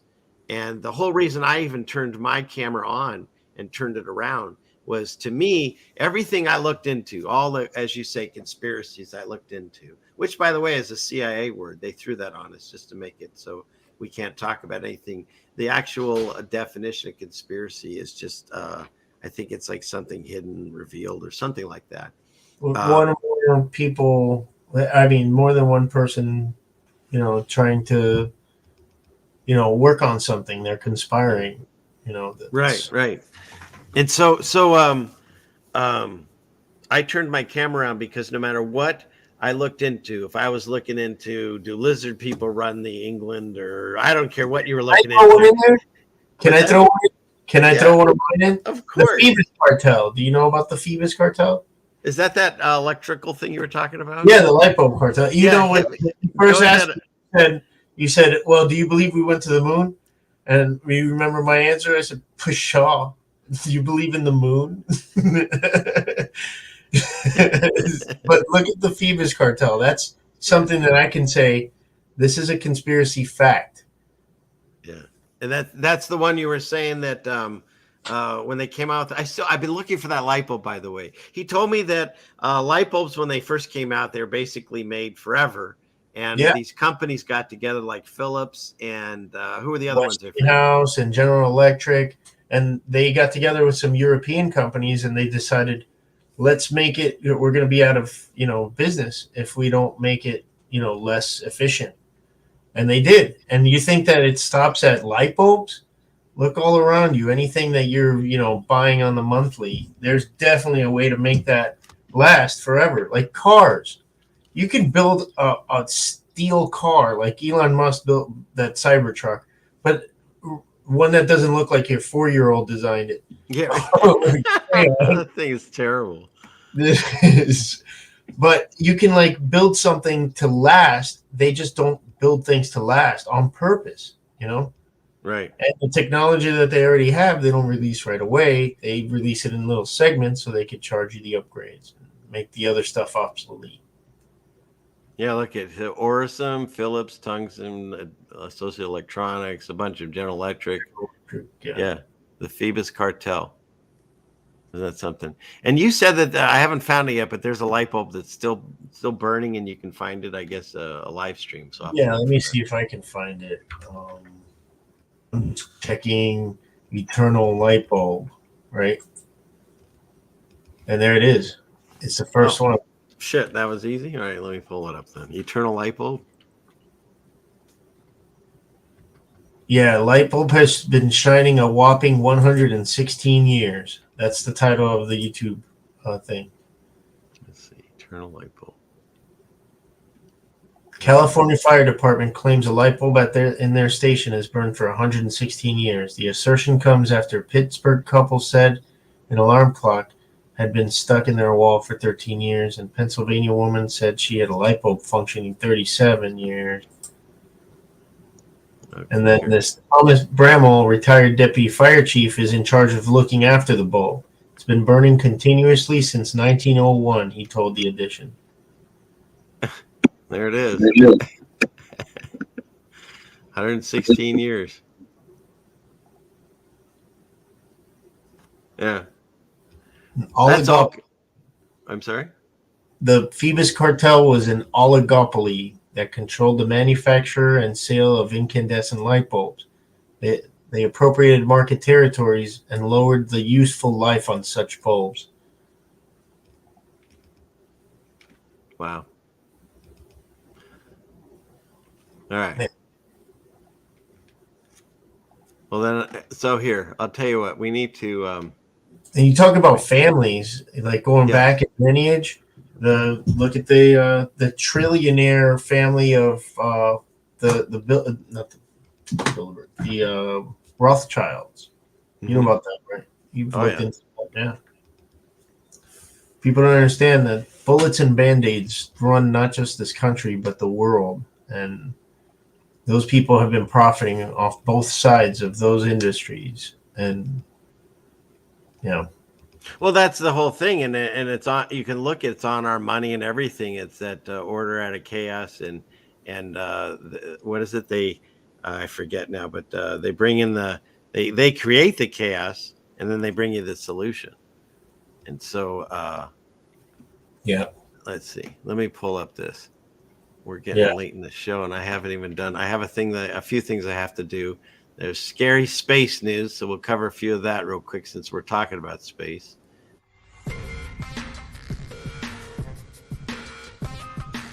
This week in scary space news.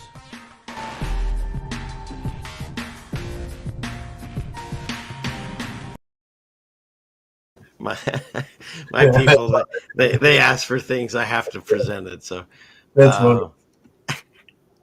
Let's see real quick here. Let me click on this. Click here. Okay.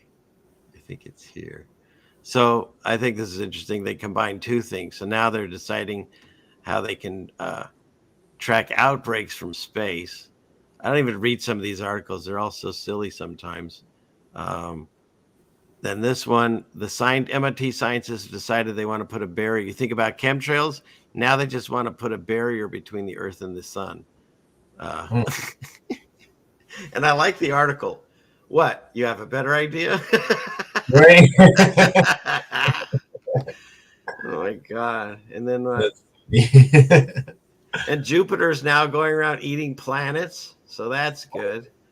Oh yeah, because they had like the strikes happen, whatever. So you got that happening, and then stars.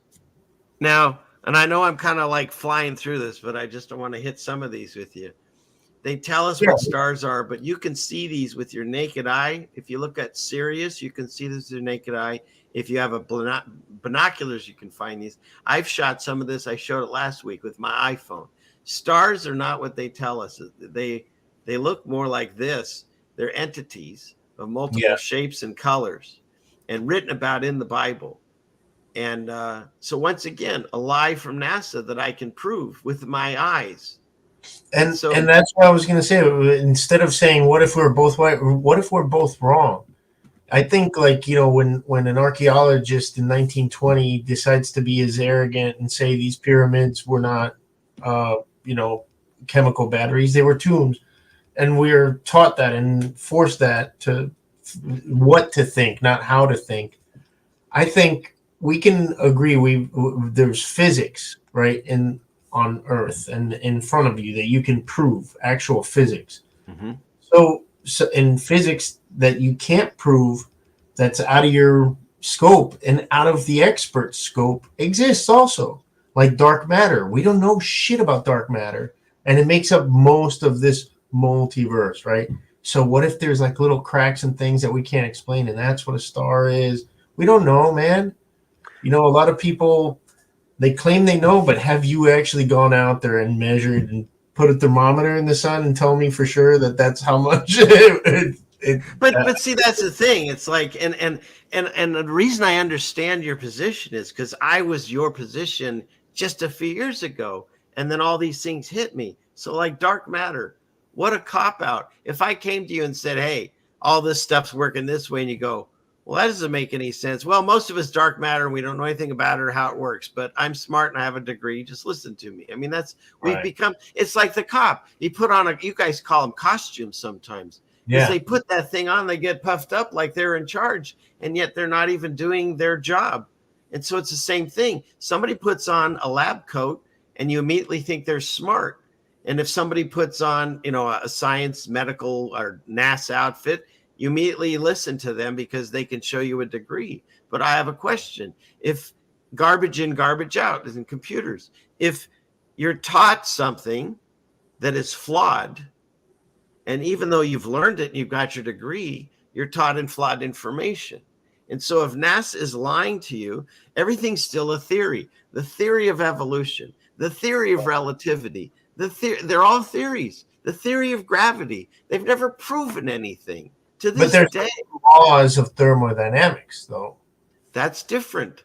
When you talk about something as a law, but even so, is it really a law or is it going to break down to a theory? Sometimes they call a law and they break it down in scientific law, but actually it's a theory. I've covered that too. It's fascinating. So, and they just came out with an article last week that they are disproving Einstein's theory of relativity at MIT. So I'm just telling you, they've not proven their side at all. What they have done is show me they've provably told me they've photoshopped their pictures.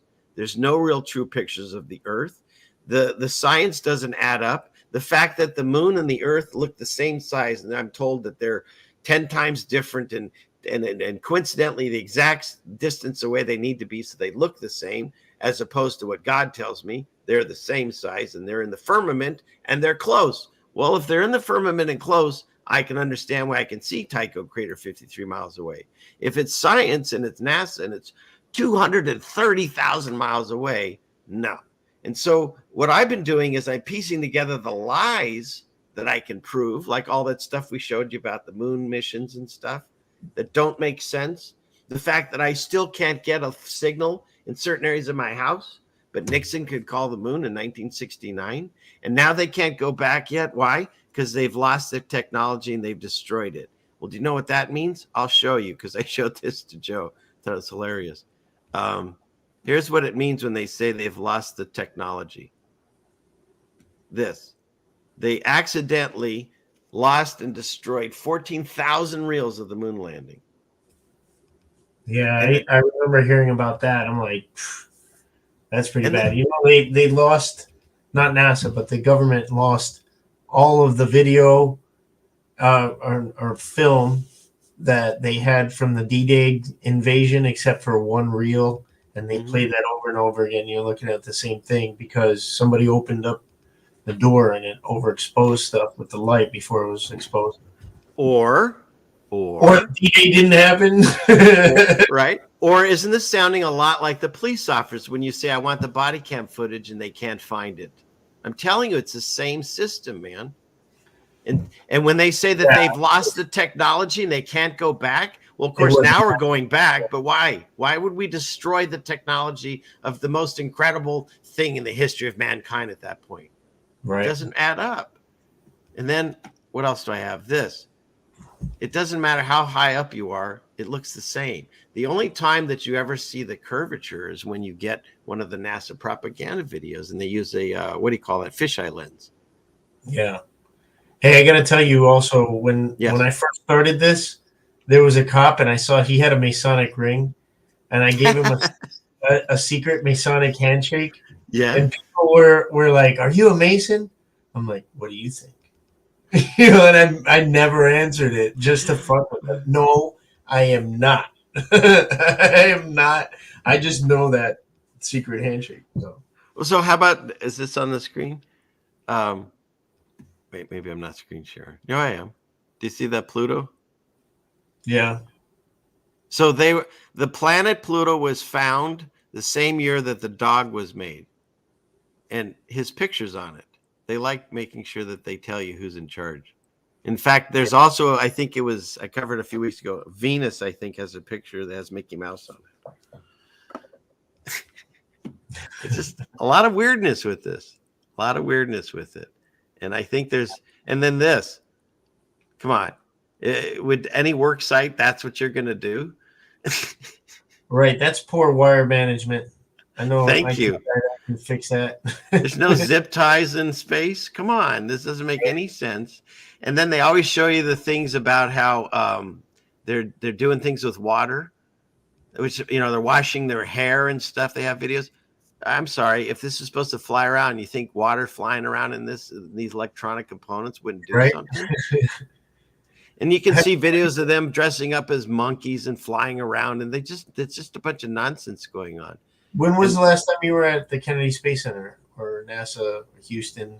Whatever? A long time ago. It's got to be over 15, 20 years, I'd say, somewhere in there. Okay, yeah. Because I went in the late 90s, and they were building the International Space Station. And they had the ISS Center where, like, you can go and you can see these people, like, building these components. Yeah, but you know what they've never shown? It being built and put up into space. There's no video of that. But they built these components and sent it up piece by piece, and then they had them. There's no record of it ever being assembled in space. You can't find it. I haven't found it. No one that I know has found it. So like they had like the docking and stuff. That's how it happened. And each component has a thing that'll fan out. Yeah. Now, I've seen all the cartoons and stuff, but I don't see the actual live videos and stuff. Plus, how about this? If you still, and I'm not saying you, but a person that still believes in space in the way they tell it, then you have to believe there's a Tesla flying around there right now. Do you believe that? A Tesla that never changes. I think it's heading to the sun now, but you could do a live Tesla. Thanks, Dub Mundo. In space, and where is it? Yeah, the Roadster with the little guy. Yeah, I saw that. Yeah, but again, when you take a logical thinking to it, this car, like, nothing happens to it in space with the heat and the what do you call it, coldness and the heat. The paint doesn't buckle, the tires don't pop. I mean, it's incredible machinery. And then every once in a while, you can find a feed of this where the planet that's near it, I think, the Earth that they show us, it phases out every once in a while. People will catch it, and it like goes away, turns. Oh yeah, yeah. It's in a studio. It's in a studio. I wouldn't put it past him, man. So, but my about the thing is Mafia, right? What's that? The PayPal Mafia? No, what's that one? You got all these mafias. Mafia. They created YouTube. They created. Look, there's a few guys, including Elon Musk, that worked at PayPal together, and they went on to create Yelp and YouTube and all the big tech companies now. Do you see how they're always connected? It's always the same people. Yeah, Google PayPal Mafia. You'll see what I'm talking about. I will. But let's see. Well, we're 2 hours into it. Are you okay? You still doing good, or? Yeah, no. If you want to wrap it up, I understand too. But yeah, I'll tell you what. Here's what I'll do. I'm gonna. I can take a quick pee break, but I'll play. People want to know what's going on in my life and how my cat's doing. So I'll throw that in. It's just a few minutes, and then I'll keep talking to you for a second here. So here we go. Is your cat all right? Oh, my cat's fine. No, I make a joke. We got a kitten. She's just a few months now, and I decided to start doing a little video about, and so then, of course, there's people in the chat, probably at least Melanie and Ryan. They always ask how Sarah's doing. Oh, it's funny. I'm talking about her. And she just shows up. Oh, it's 11:11. 11:11. And so, anyways, I joked that I was going to make a channel of just her. I'd probably have more views than anywhere. But so, anyways, there's a little bit of her in here, but this is basically what we do during the week. So here we go. Just a few minutes. Go ahead. The ceiling fans? Very attractive.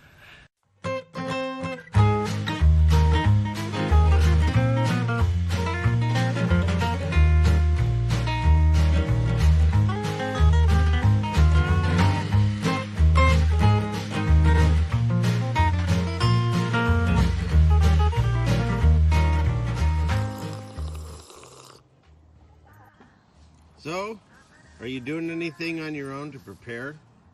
It's super easy to grow your own food, potatoes specifically.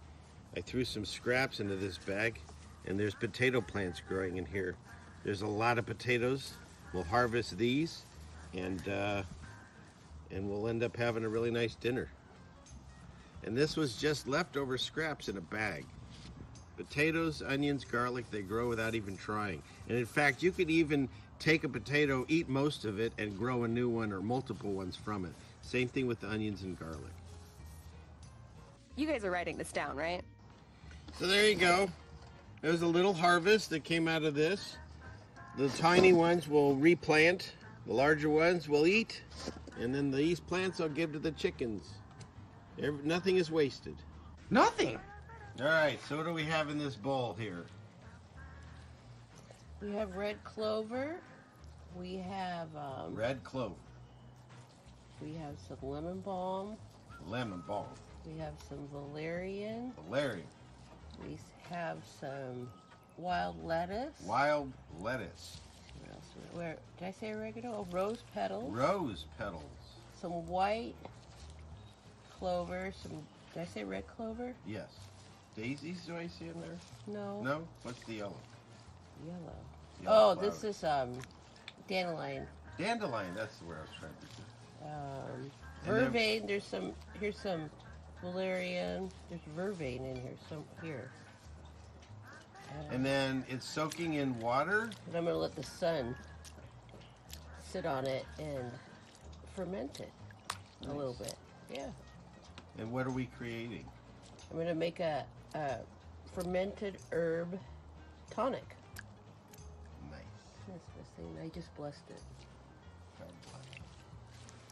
Yahoo-ah. Yahoo-ah.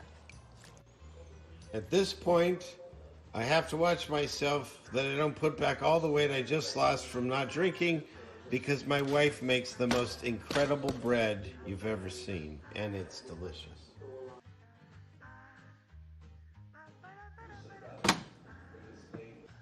Sounds like a bunch of monkeys fighting. It does.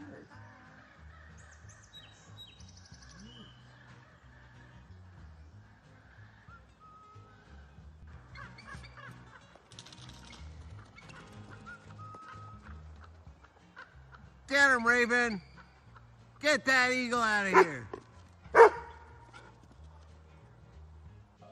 So it's really not difficult to make something nice for someone. So I'm going to be mixing pineapple, watermelon, fresh mint, and some rose petals, of course, and some ice, and make my wife a beautiful, hopefully loving, tasting smoothie. Aww. It already looks amazing. Now we'll add the ice and turn it on. So this one's obviously mine, and this one's hers.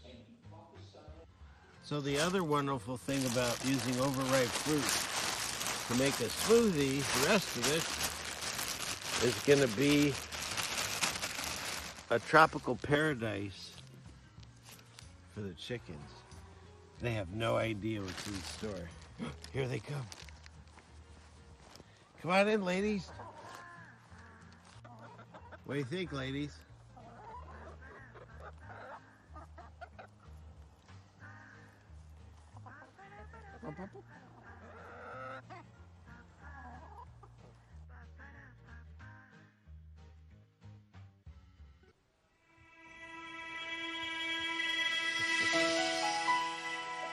It's time for Ceiling Fan Man and Sarah, and kisses and tacos. So the great hunter, Sarah, has got her eyes set on her prey. You will be mine. Hey, Sarah.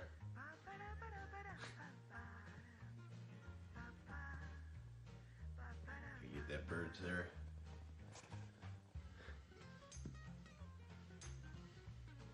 If that window weren't there, that bird wouldn't know what hit it, huh, Sarah? Get ready.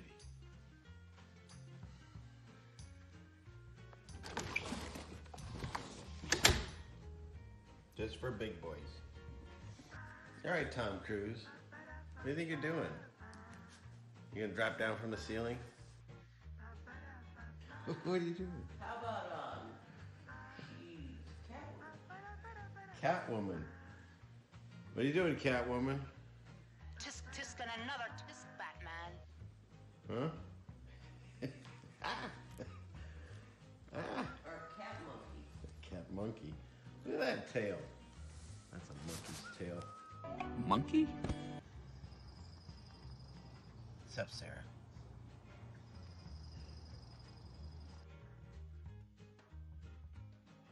What you up to?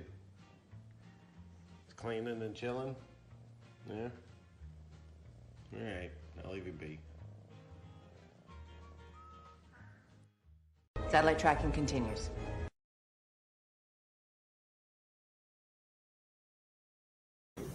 That all looked amazing, man. And you're right, like it already looked good before you blended it up. That watermelon and pineapple and mint. Yeah. The watermelon and mint salads are so good. You throw some feta cheese on it, so good. And that's the other thing I've been learning is that things are so much easier than they taught us, or they didn't teach us, I should say. You know, to like, for instance, the potato, onions, and garlic. I hit those three. I talk about them all the time. You literally can buy a bulb of garlic from the store. You can use all of it, and then just take the center pieces of each bulb and stick them in dirt, and you get new garlic, and you get multiple bulbs. And a potato, even if they're rotten, like somebody you'll always have maybe some potatoes you didn't get to, cut them in a few places, throw them in dirt, and you get potatoes. Yep, Like, I grew my potatoes, and I'm going to grow elephant garden out here as our cash crop. I'm going to use a third of an acre that we have out here just as our cash crop of elephant garlic. But yeah, and then the great thing about garlic, onions, and potatoes is that insects don't mess with them. You don't have to worry about insects going after them. And if you plant other things, like we found that if you plant, say, garlic and onions on the outside of something, and then you put other plants in the middle, deer and stuff don't like it because of the scent of the other stuff. So there's a lot of easy ways to grow things and create your own food. And I then like now, that tonic. That looked really good too. It looked so pretty, man. She was just washing it, and that was really good. Well, it's also about intent, because you find that the way that this system works, it's all electrical processing, and it's also about your intent. You've heard of manifestations and stuff. So when she went out to pick those different herbs throughout the garden, thinking about someone that had an issue that they're dealing with. And so she had that thought about making them better as she picked each one. And then, of course, you ferment it and all that, and they make a tincture out of it, or a wash. You walk around barefoot out there, earthing? Yes, you have to. You have to. And if anybody is in a city, you got to find a place to get your feet on the grass or on dirt or something. We need to be grounded, and we need to get outside and get sunshine when we can get to it on your face, or just the air. I mean, there's so much that's important, and they keep us locked in our houses watching these screens, and that's where they want us. because we're actually way more powerful than we realize. They've been keeping us down through programming. Look up the patent for the television if you haven't already done that, Finn. It literally shows something coming out of the screen affecting the person. That's why they call it programming. That Poltergeist, where the guy threw the TV out, he was right. That's what's going on. The artificial intelligence has gotten out of control. They could be giving us artificial stimuli to make us do things like go out auditing and stuff and getting arrested 3 times in as many states in 1 year. But there is subliminal stuff. They've proven that. I mean, all the way back to when they'd have the ending of the television station for the night, and they'd play the national anthem in black and white. You can look up the video, and it shows you that as the words went across the screen, certain words faded out slower. And so it literally says, instead of like the Pledge of Allegiance or whatever, it says things like obey, and it's straight out of They Live. Yeah, it's trippy. Wow. Yeah. If I can, I don't know if I have time to find it tonight, but I'll send it to you. But yeah, look it up. It's anybody that's looking for it, it's subliminal messaging in the old show. I know it was Sigmund Freud's nephew who came up with that whole thing to do subliminal messaging and advertising. Figures. Rogue Nation talked about that in one of our live streams that we did, because he's really into that. Yeah, he knows the guy's name. I forgot it, but yeah, I studied some of that in college. Like they had us, look for it, and gosh, the liquor ads and like Maxim magazine and stuff. I had to go over that too. It talks about how like it cuts off women's heads so they don't seem intelligent. You want to look at everything below their head, So like that's why they'll frame it like that, And all those advertisements, like ice cubes, they're fake. You can't do ice cubes; they'd melt. Right. So they make them out of plastic scene and things like that. But then they had things in them like the word sex in them, or different things subliminally that they've shown later. They've shown it, and it's pretty wild. They've been doing it forever. Making fake advertising food is like an art form in Japan. Yeah. And I like watching the videos of how they actually make those things. Yeah. It's pretty cool. Ice cream is mashed potato, that kind of stuff. Yeah. And they'll use like wax. So how pretty that thing looked. Now look at it as it's fermenting. Oh, that's the herb tincture or the it's turning into some kind of brownish green liquid. And when it's done, then we'll filter it, and then you'll get the liquid out of it. And, good. That's the thing, and I can't even go over it on YouTube. I did a show one time where I talked about I felt the benefits of plants and home remedies and praying for health, and they took me down for medical misinformation. So I always make sure I tell everyone listening, I know nothing. I'm not a doctor. Don't take any of my advice. Follow the CDC and all the government's guidelines. They have your best interest. I'm experimenting on myself. Can I expound on that? Well, as long as you say it. And don't listen to Ceiling Fan Man. Talk to people in your area, in your tribe. The bees and the honey in that area are going to be more beneficial to you than what you hear here. And you got to know, like my neighbor and your wife need to get together and go bowling. Because they are kindred spirits. Because she's making all of our medicines and stuff. And the amazing thing, and again, I tell YouTube, I'm experimenting. Don't do as I try. But the things that she makes, like I've been making track. There's a plant called mullein that it's really good. The Native Americans have used it for years. You can smoke it, smudge it, or drink in a tea, and it helps cleanse your lungs and helps for breathing issues and things like that. The flower, and it's cancers, things that it's helped supposedly, allegedly. But also the flowers, these bright yellow flowers, which is in my opening video. I made ear tincture out of it for earaches. We've already tried it and it's worked. There's another one that wild lettuce is a really good one for pain. And again, she's made tinctures and they work. So we're keeping track of all the things that are working for us. And the nice thing is there's not the side effects and the weirdness that they put in from the pharmaceutical companies. Yeah, and that's what they do. All of their pills start as a plant, and then they process it, but then they add in other chemicals for what do you call it, for to keep it lasting longer, whatever. I can't think of the word right now, but they put in the preservatives or whatever they put into it. And those are the things that now cause all these other symptoms. And then they go, well, don't worry. If you're taking this pill and you can't pee, we have a pill for that. Oh, wait, now you're constipated. Don't worry. We got a pill for that. Oh, you got that? We got a pill. Next thing you know, you're on 10, 15 different meds. Because they're not about healing you. I took care of my grandmother. She raised me, and you got cigars. She smoked 2 cigars every night since she was 13 all the way to 98 years old. And she would tell you the most beautiful stories behind that cigar.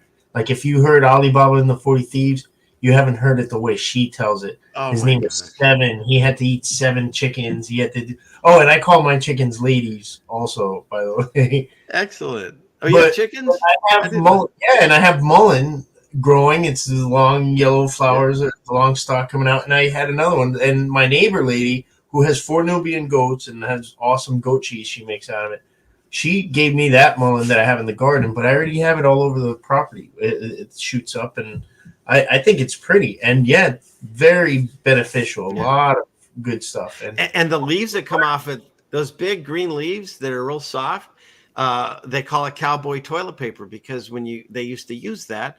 And also the natives would use it in diapers because it has a natural rash alleviator, so they keep a diaper rash off the baby. So there's so much to the plants that we quote call weeds, and people pay money to have someone spray chemicals and then grow lawn grass and then mow it and throw it away. Meanwhile, you just got rid of all the stuff, the nutrients and plants that would either sustain you or give you medicine. Because we're in this back. My grandmother knew all that stuff. She was an MD, mountain doctor, like Granny from the Beverly Hillbillies. She did that stuff, and I was privileged enough to go down to Dominican Republic every summer and winter break, and I had my chores on the farm, and I learned how to make this stuff, like from scratch, and that's what I've been waiting to be able to do this, and now I just got here. Excellent. I started doing it, and it's wonderful, and that's one thing I learned from the Japanese, the Shintoism. That's just like Native Americans, where I don't subscribe to their belief, but I do believe in some of it, that they believe it's a god, but I think there's good spirits in everything, in every piece of plant, every tree, every step we take. There's something that's happening. Your energy is flowing and transferring with it. And if it's good or bad energy, that's like you said, it manifests later on. You reap what you sow. So just try to, walk like the good people in our history have walked. And how about just walk like Jesus? That's what I believe. I think John chapter 8 is one of my favorite things, was when he took the attention away from these guys that wanted to stone the adulteress. And he knelt down and he starts writing in the sand. And to this day, a lot of people theorize what he wrote. They think that it might have been the names of their mistresses. And he stood up. And what I loved about it is like he took their attention off of her. It was like a good distraction. It was such a nice, diffusing thing to do, and literally disarm them when what people theorize is the mistresses that he wrote. Well, that's the cool thing is that I love that story too. I've talked about it multiple times because there is some discussion, I guess. Doing that act of writing on the ground was like saying that you're hearing from God or something, supposedly. But regardless, they still argue about what he wrote. However, I think it could also have been because he's a master at this talking in parables and making you ask. I used to joke about it. Like, can you imagine hanging out with Jesus at a party? Be like, hey, Jesus, how'd you get here? And he goes, let me tell you a story about a man who knew a guy who, you know what I mean? And then you'd be like, I'm sorry, I don't quite get it. What do you mean? And they'll go, let me tell you about a certain person that, it's like, it's like, okay, fine. And so it's like, to me, it's the same thing. So he gets on the ground and whatever he wrote, it didn't matter.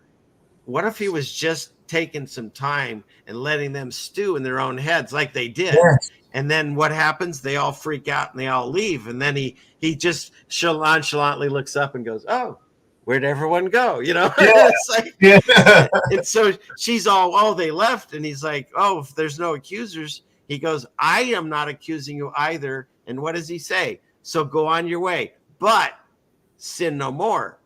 So that's the whole teachings that I've learned. It's like God says, okay, in the beginning, we're all born into sin. We can complain about it, but here's the thing. The original man, Adam, he sinned. And since we're all his descendants, it doesn't matter what lineage you are, we're connected. And so the way out, the first man sinned and sentenced all of his ancestors to death, including us. And we go, wait a minute, I was born innocent baby. It wasn't my fault that this world's okay, fine. But somewhere along your life, you just went ahead with it anyway. So we're guilty. It's kind of like I went to traffic school one time and I was complaining because they put in a stoplight while I was away and there was a cop sitting there waiting just to no, not a stoplight. I'm sorry. The lane change at the stoplight. It used to be a straight or right, and then they changed it to right only. And there was still a lane open in front of me. So I went ahead and I got my first ticket at whatever I was, 18, 20. And I got there and the cop said, he goes, now I know there's a bunch of you in here that don't think that you should belong here because you didn't deserve, and that's fine. But what he does say is, you've done something and you didn't get caught. And so that's the way I figure. We have all done something. Okay. So now we're all guilty of it. How do we get out? That's what God did with Jesus. He inserted a second man. First one was Adam, and now he throws down Jesus. And what does he do? He's perfect. He never sins, and they kill him. Well, that's a blank check now because it wasn't their life to take because he was without sin. And so that's what I believe. Just like what happens when Noah shows up and he takes a dove and he throws it out, and it never comes back. And that's how we know that the waters are gone. Well, when Jesus shows up on scene and he meets John the Baptist, which another Mandela effect, the guy's name now is literally John Baptist, the Baptist. That's kind of weird to me. But in any case, he baptizes Jesus. And what happens? Jesus doesn't worry about water getting up his nose. As he's being baptized, he prays. And when he prays while he's being baptized, heaven opens up and the Holy Spirit enters him in what? The form of a dove. And so I think that's where it comes back to it. And then Jesus lives his life, teaches us, and then he pays the price on the cross. So that way we wake up and realize there is a way out of this. Stop sinning, like he tells that woman that you were just talking about. Once we realize that we've been let go, because I believe that Jesus came out and said, look, you guys were sinners and you didn't know it. Now you know that what's going on. Change your life. And from here on out, it's on you. I'll pay this check. Now this is on you. And so what I see is from here on out, whatever we do, we're accountable for.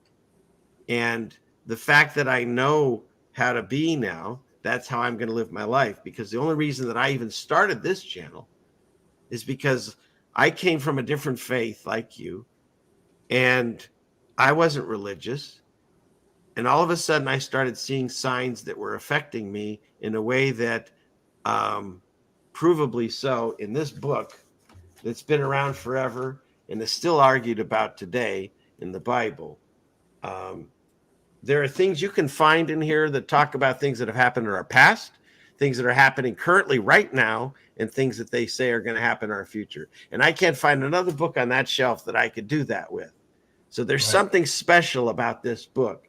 And I know it's changing because I can prove to you things like, for instance, Isaiah, what is it, 6? Who lays down with the lamb? Who lays with the lamb? Grab mine. Oh. Oh, he just left his virtual room. I was going to say I have the same one. I could probably match him. How's everyone doing? We still good? All right. I have several, but I'm going to get my favorite one. It's my camouflage one that I got in the Marine Corps. Nice. I also brought this to show you this. Nice. Do you see all these? Yeah. Tabs? Yeah. Those are all the anachronisms. Those are the things that don't jive with time. Things that didn't really happen. It's like watching somebody pull out a cell phone in 1920 in a black and white video. They said that there was like the compass. It was invented in 1100 AD in China. And they have it here as like, our fathers called it the Liahona, which is being interpreted as a compass. They talked about having chariots here in the Americas. When Native Americans had footpaths, it wasn't wide enough for chariots. There was no horses here in pre-Columbian times.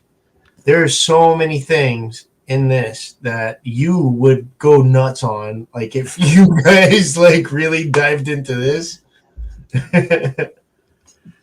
Yeah, there's what's that? No, anonymity said I'm in James Freeman's living room. We have the same living room. And James Freeman and I talked about this too. So in Isaiah 11:6, where it says, who dwells with the Lamb? And what I remember, and most people, I don't know, what would you say if I asked you that before you look it up? I found it already. Oh. Well, you can find 1,000 different stores in biblical context and stuff of the lion with the lamb in those. Yeah, days. Wolves and sheep is what I got here. Yeah, so now it's no longer the lion lays with the lamb, it's the wolf dwells. So it's changing. The wolves and sheep will live together in peace, and leopards will lie down with young goats. Calves and lion cubs will feed together. Yeah.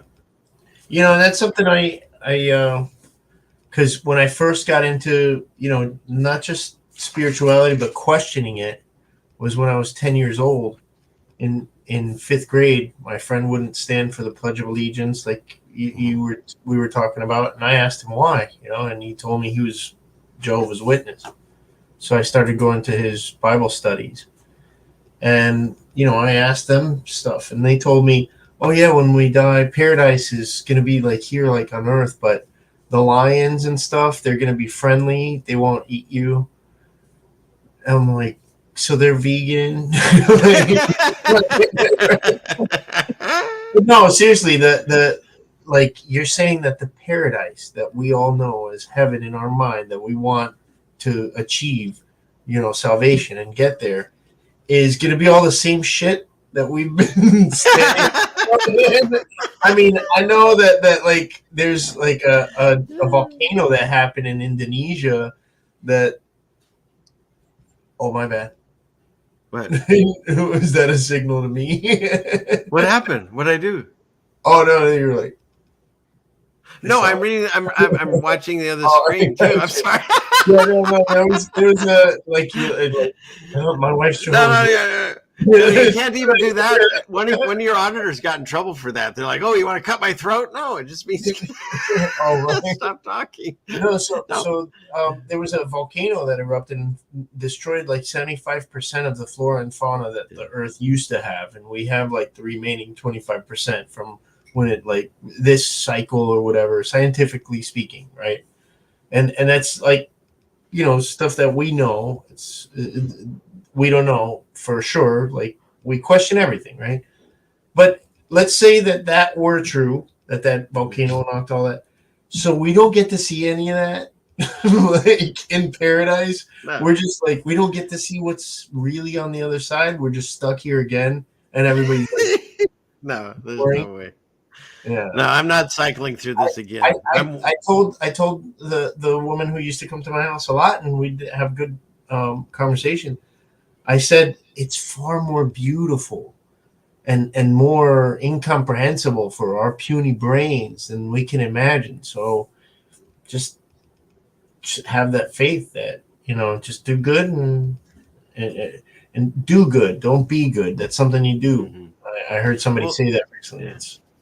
And there's two things, because you have to, like you say, live your life good.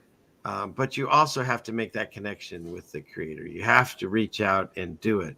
because works without words and words without works. You have to have both. And that leap of faith thing, it's huge. It's hard to do, but once you do it, man, the world just opens up to you. It's pretty amazing.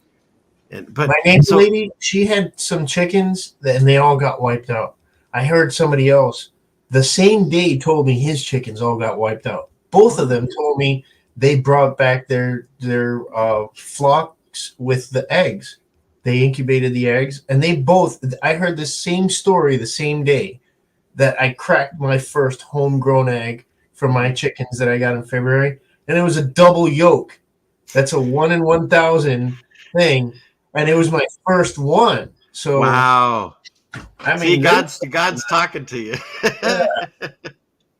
Here, I'll get you one of these. Where is he? That's very true. I love Mike Brady.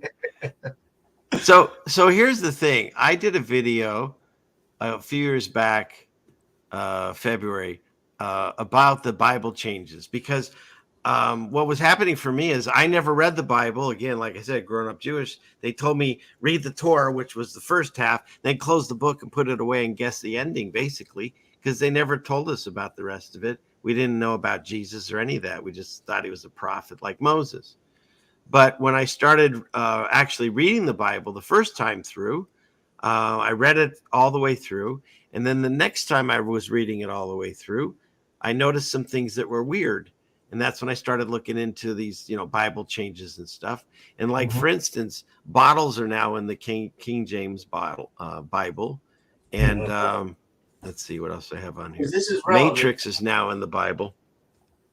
Let me get all my versions. Yeah, I'm talking about King James. I know of the other ones and I've looked them up and stuff, but I have not spent time on those. I usually just read the King James. Here's the Catholic edition. And then the NIV. Okay. Are you familiar with, I would assume, this is pretty famous, version. Matthew 7:1, as the way I remember it, is on the screen.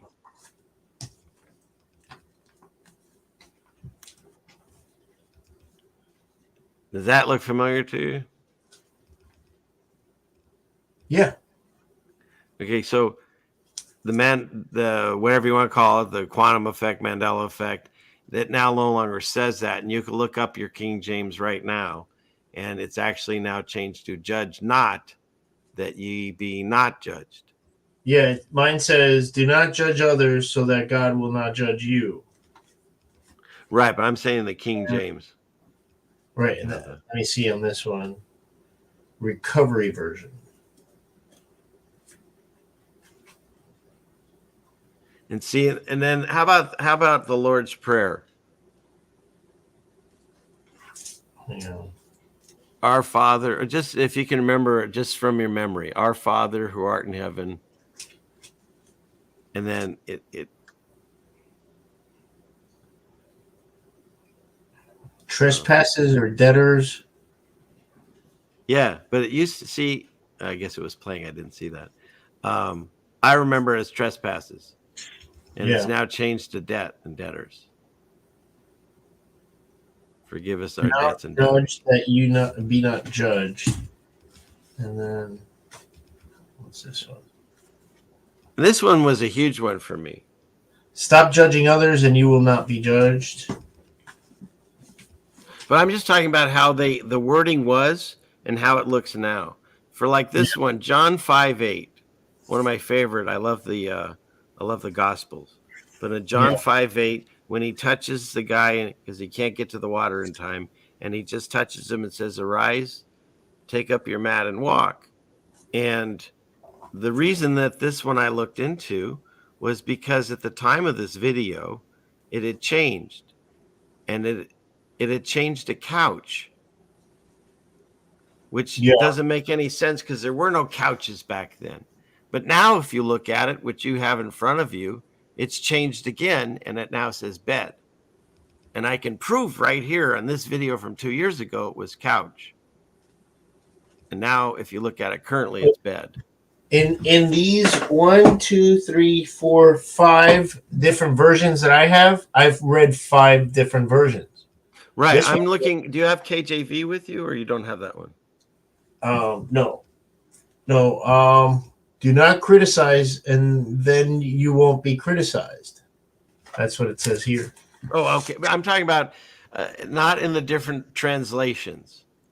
There's different versions and they're different translations. The KJV, the actual words are changing.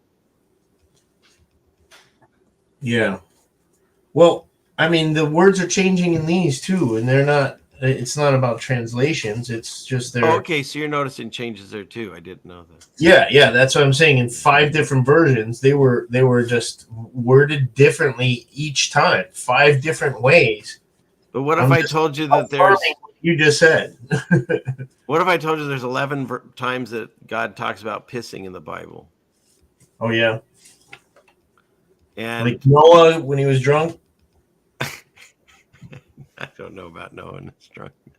Yeah, Noah got really drunk. You didn't know that? Well, no, but and then there's a part in the Bible where God says that He's going to show His buttocks to Moses. And if you look at the Sistine Chapel now, there's actually a picture of that. I've been there a couple times. Yeah.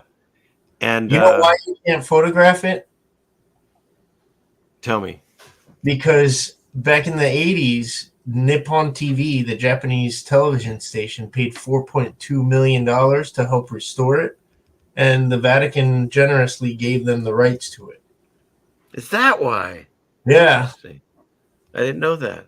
So you'll get a cease and desist if you ever post publicly any stuff from Nippon TV. That's funny. Yeah. Huh. How do you got the? So aliens in the Bible, and then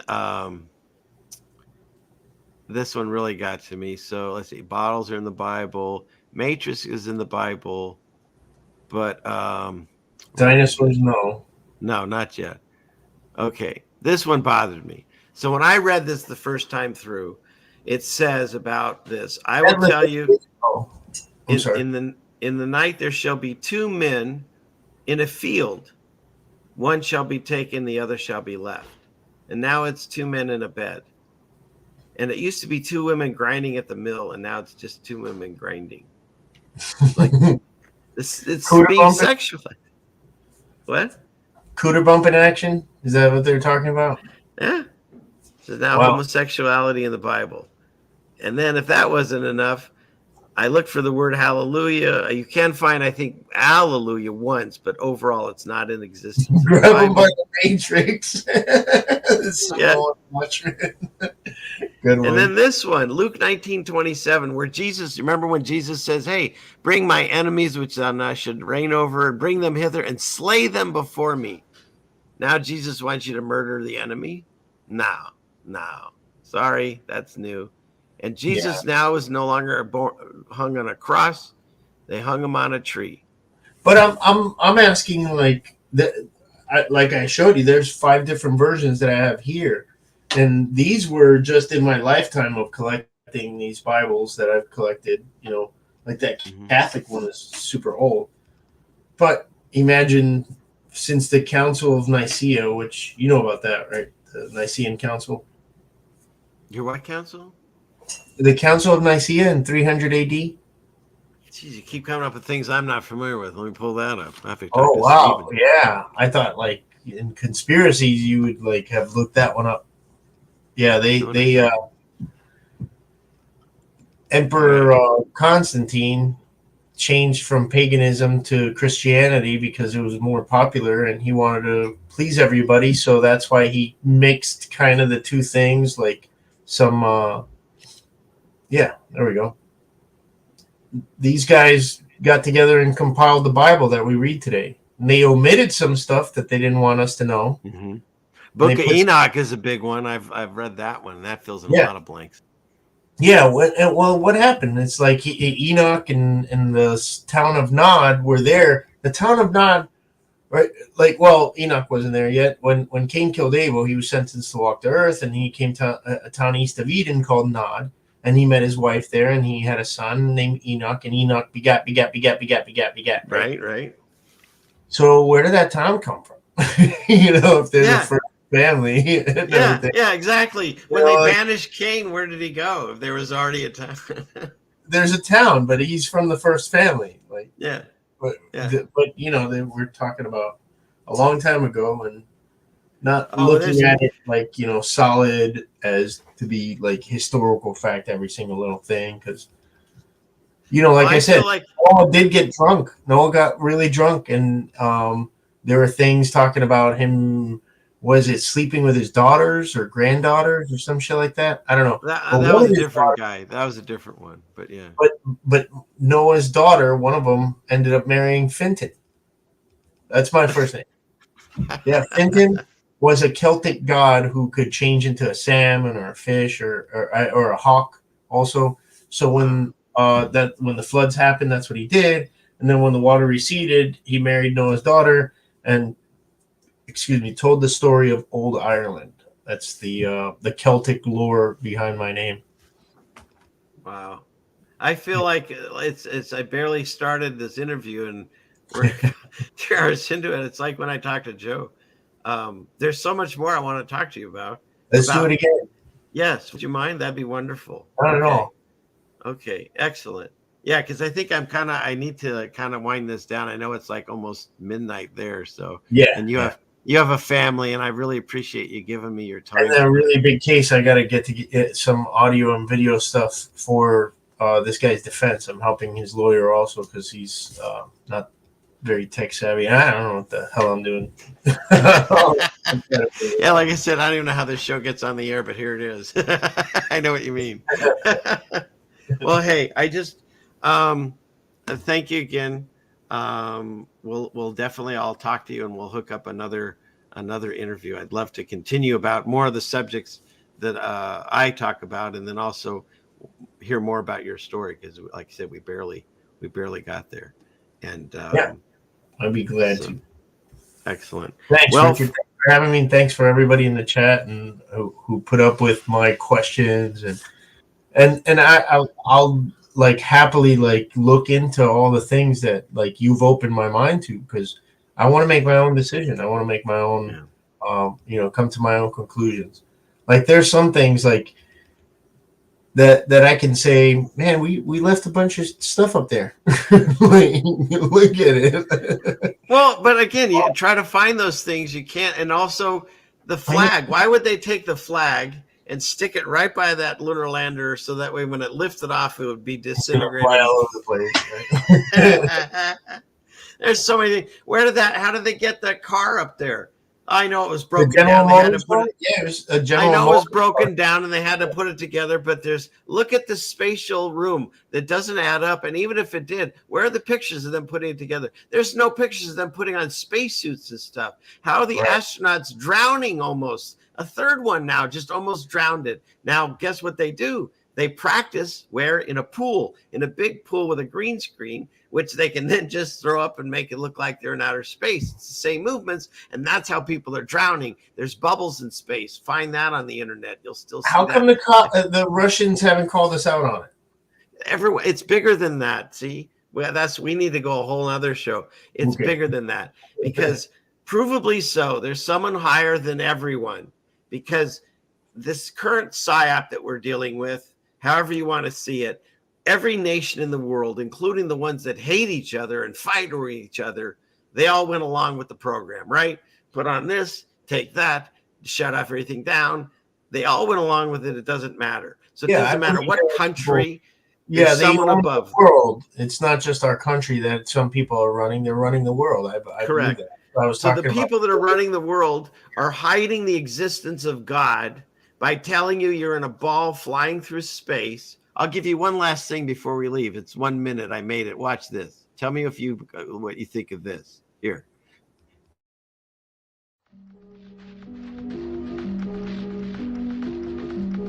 Wait till you see my beard in this too. This is I was doing the whole Moses Jesus beard back in.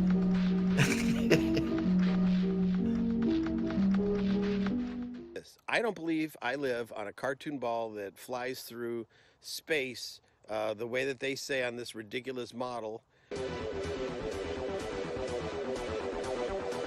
I added the rave music.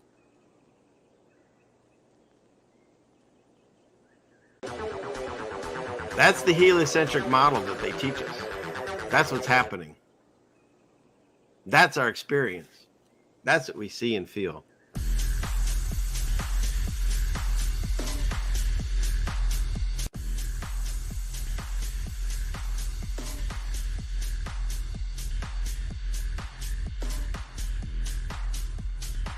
Doesn't add up. We need to all realize that we've been lied to.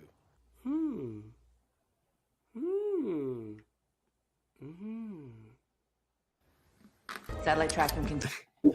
All right. Yeah. No, yeah. They tell us that we're an insignificant speck flying through space, whereas the difference is, I now believe, there's one Earth, God exists, He made this for us. There's a dome over us that can protect us from everything. There's no asteroid going to kill us. There's no sunspot going to kill us. But we live within Satan's world because that's the way it was set up. We have to go through these trials and tribulations. We have free will. That's what you guys talk about on your channels all the time. God-given rights, not the Constitution.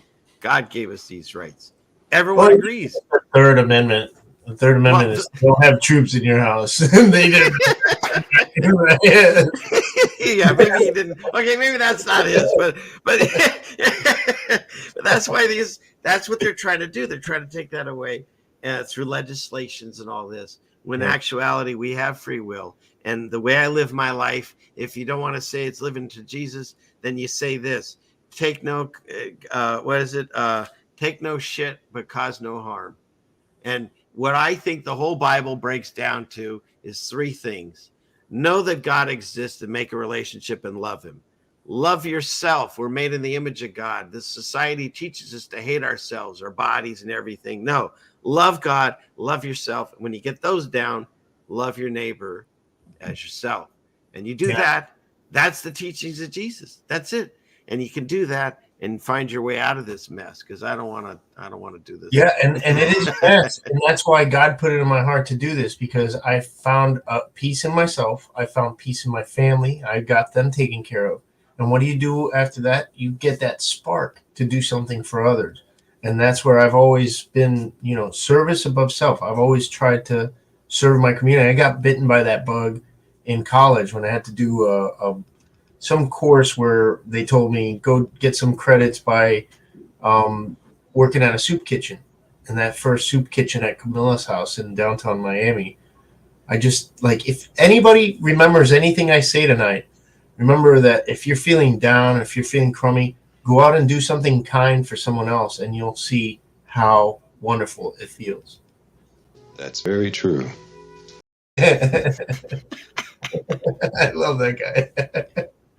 Hey, this channel, this is what we teach.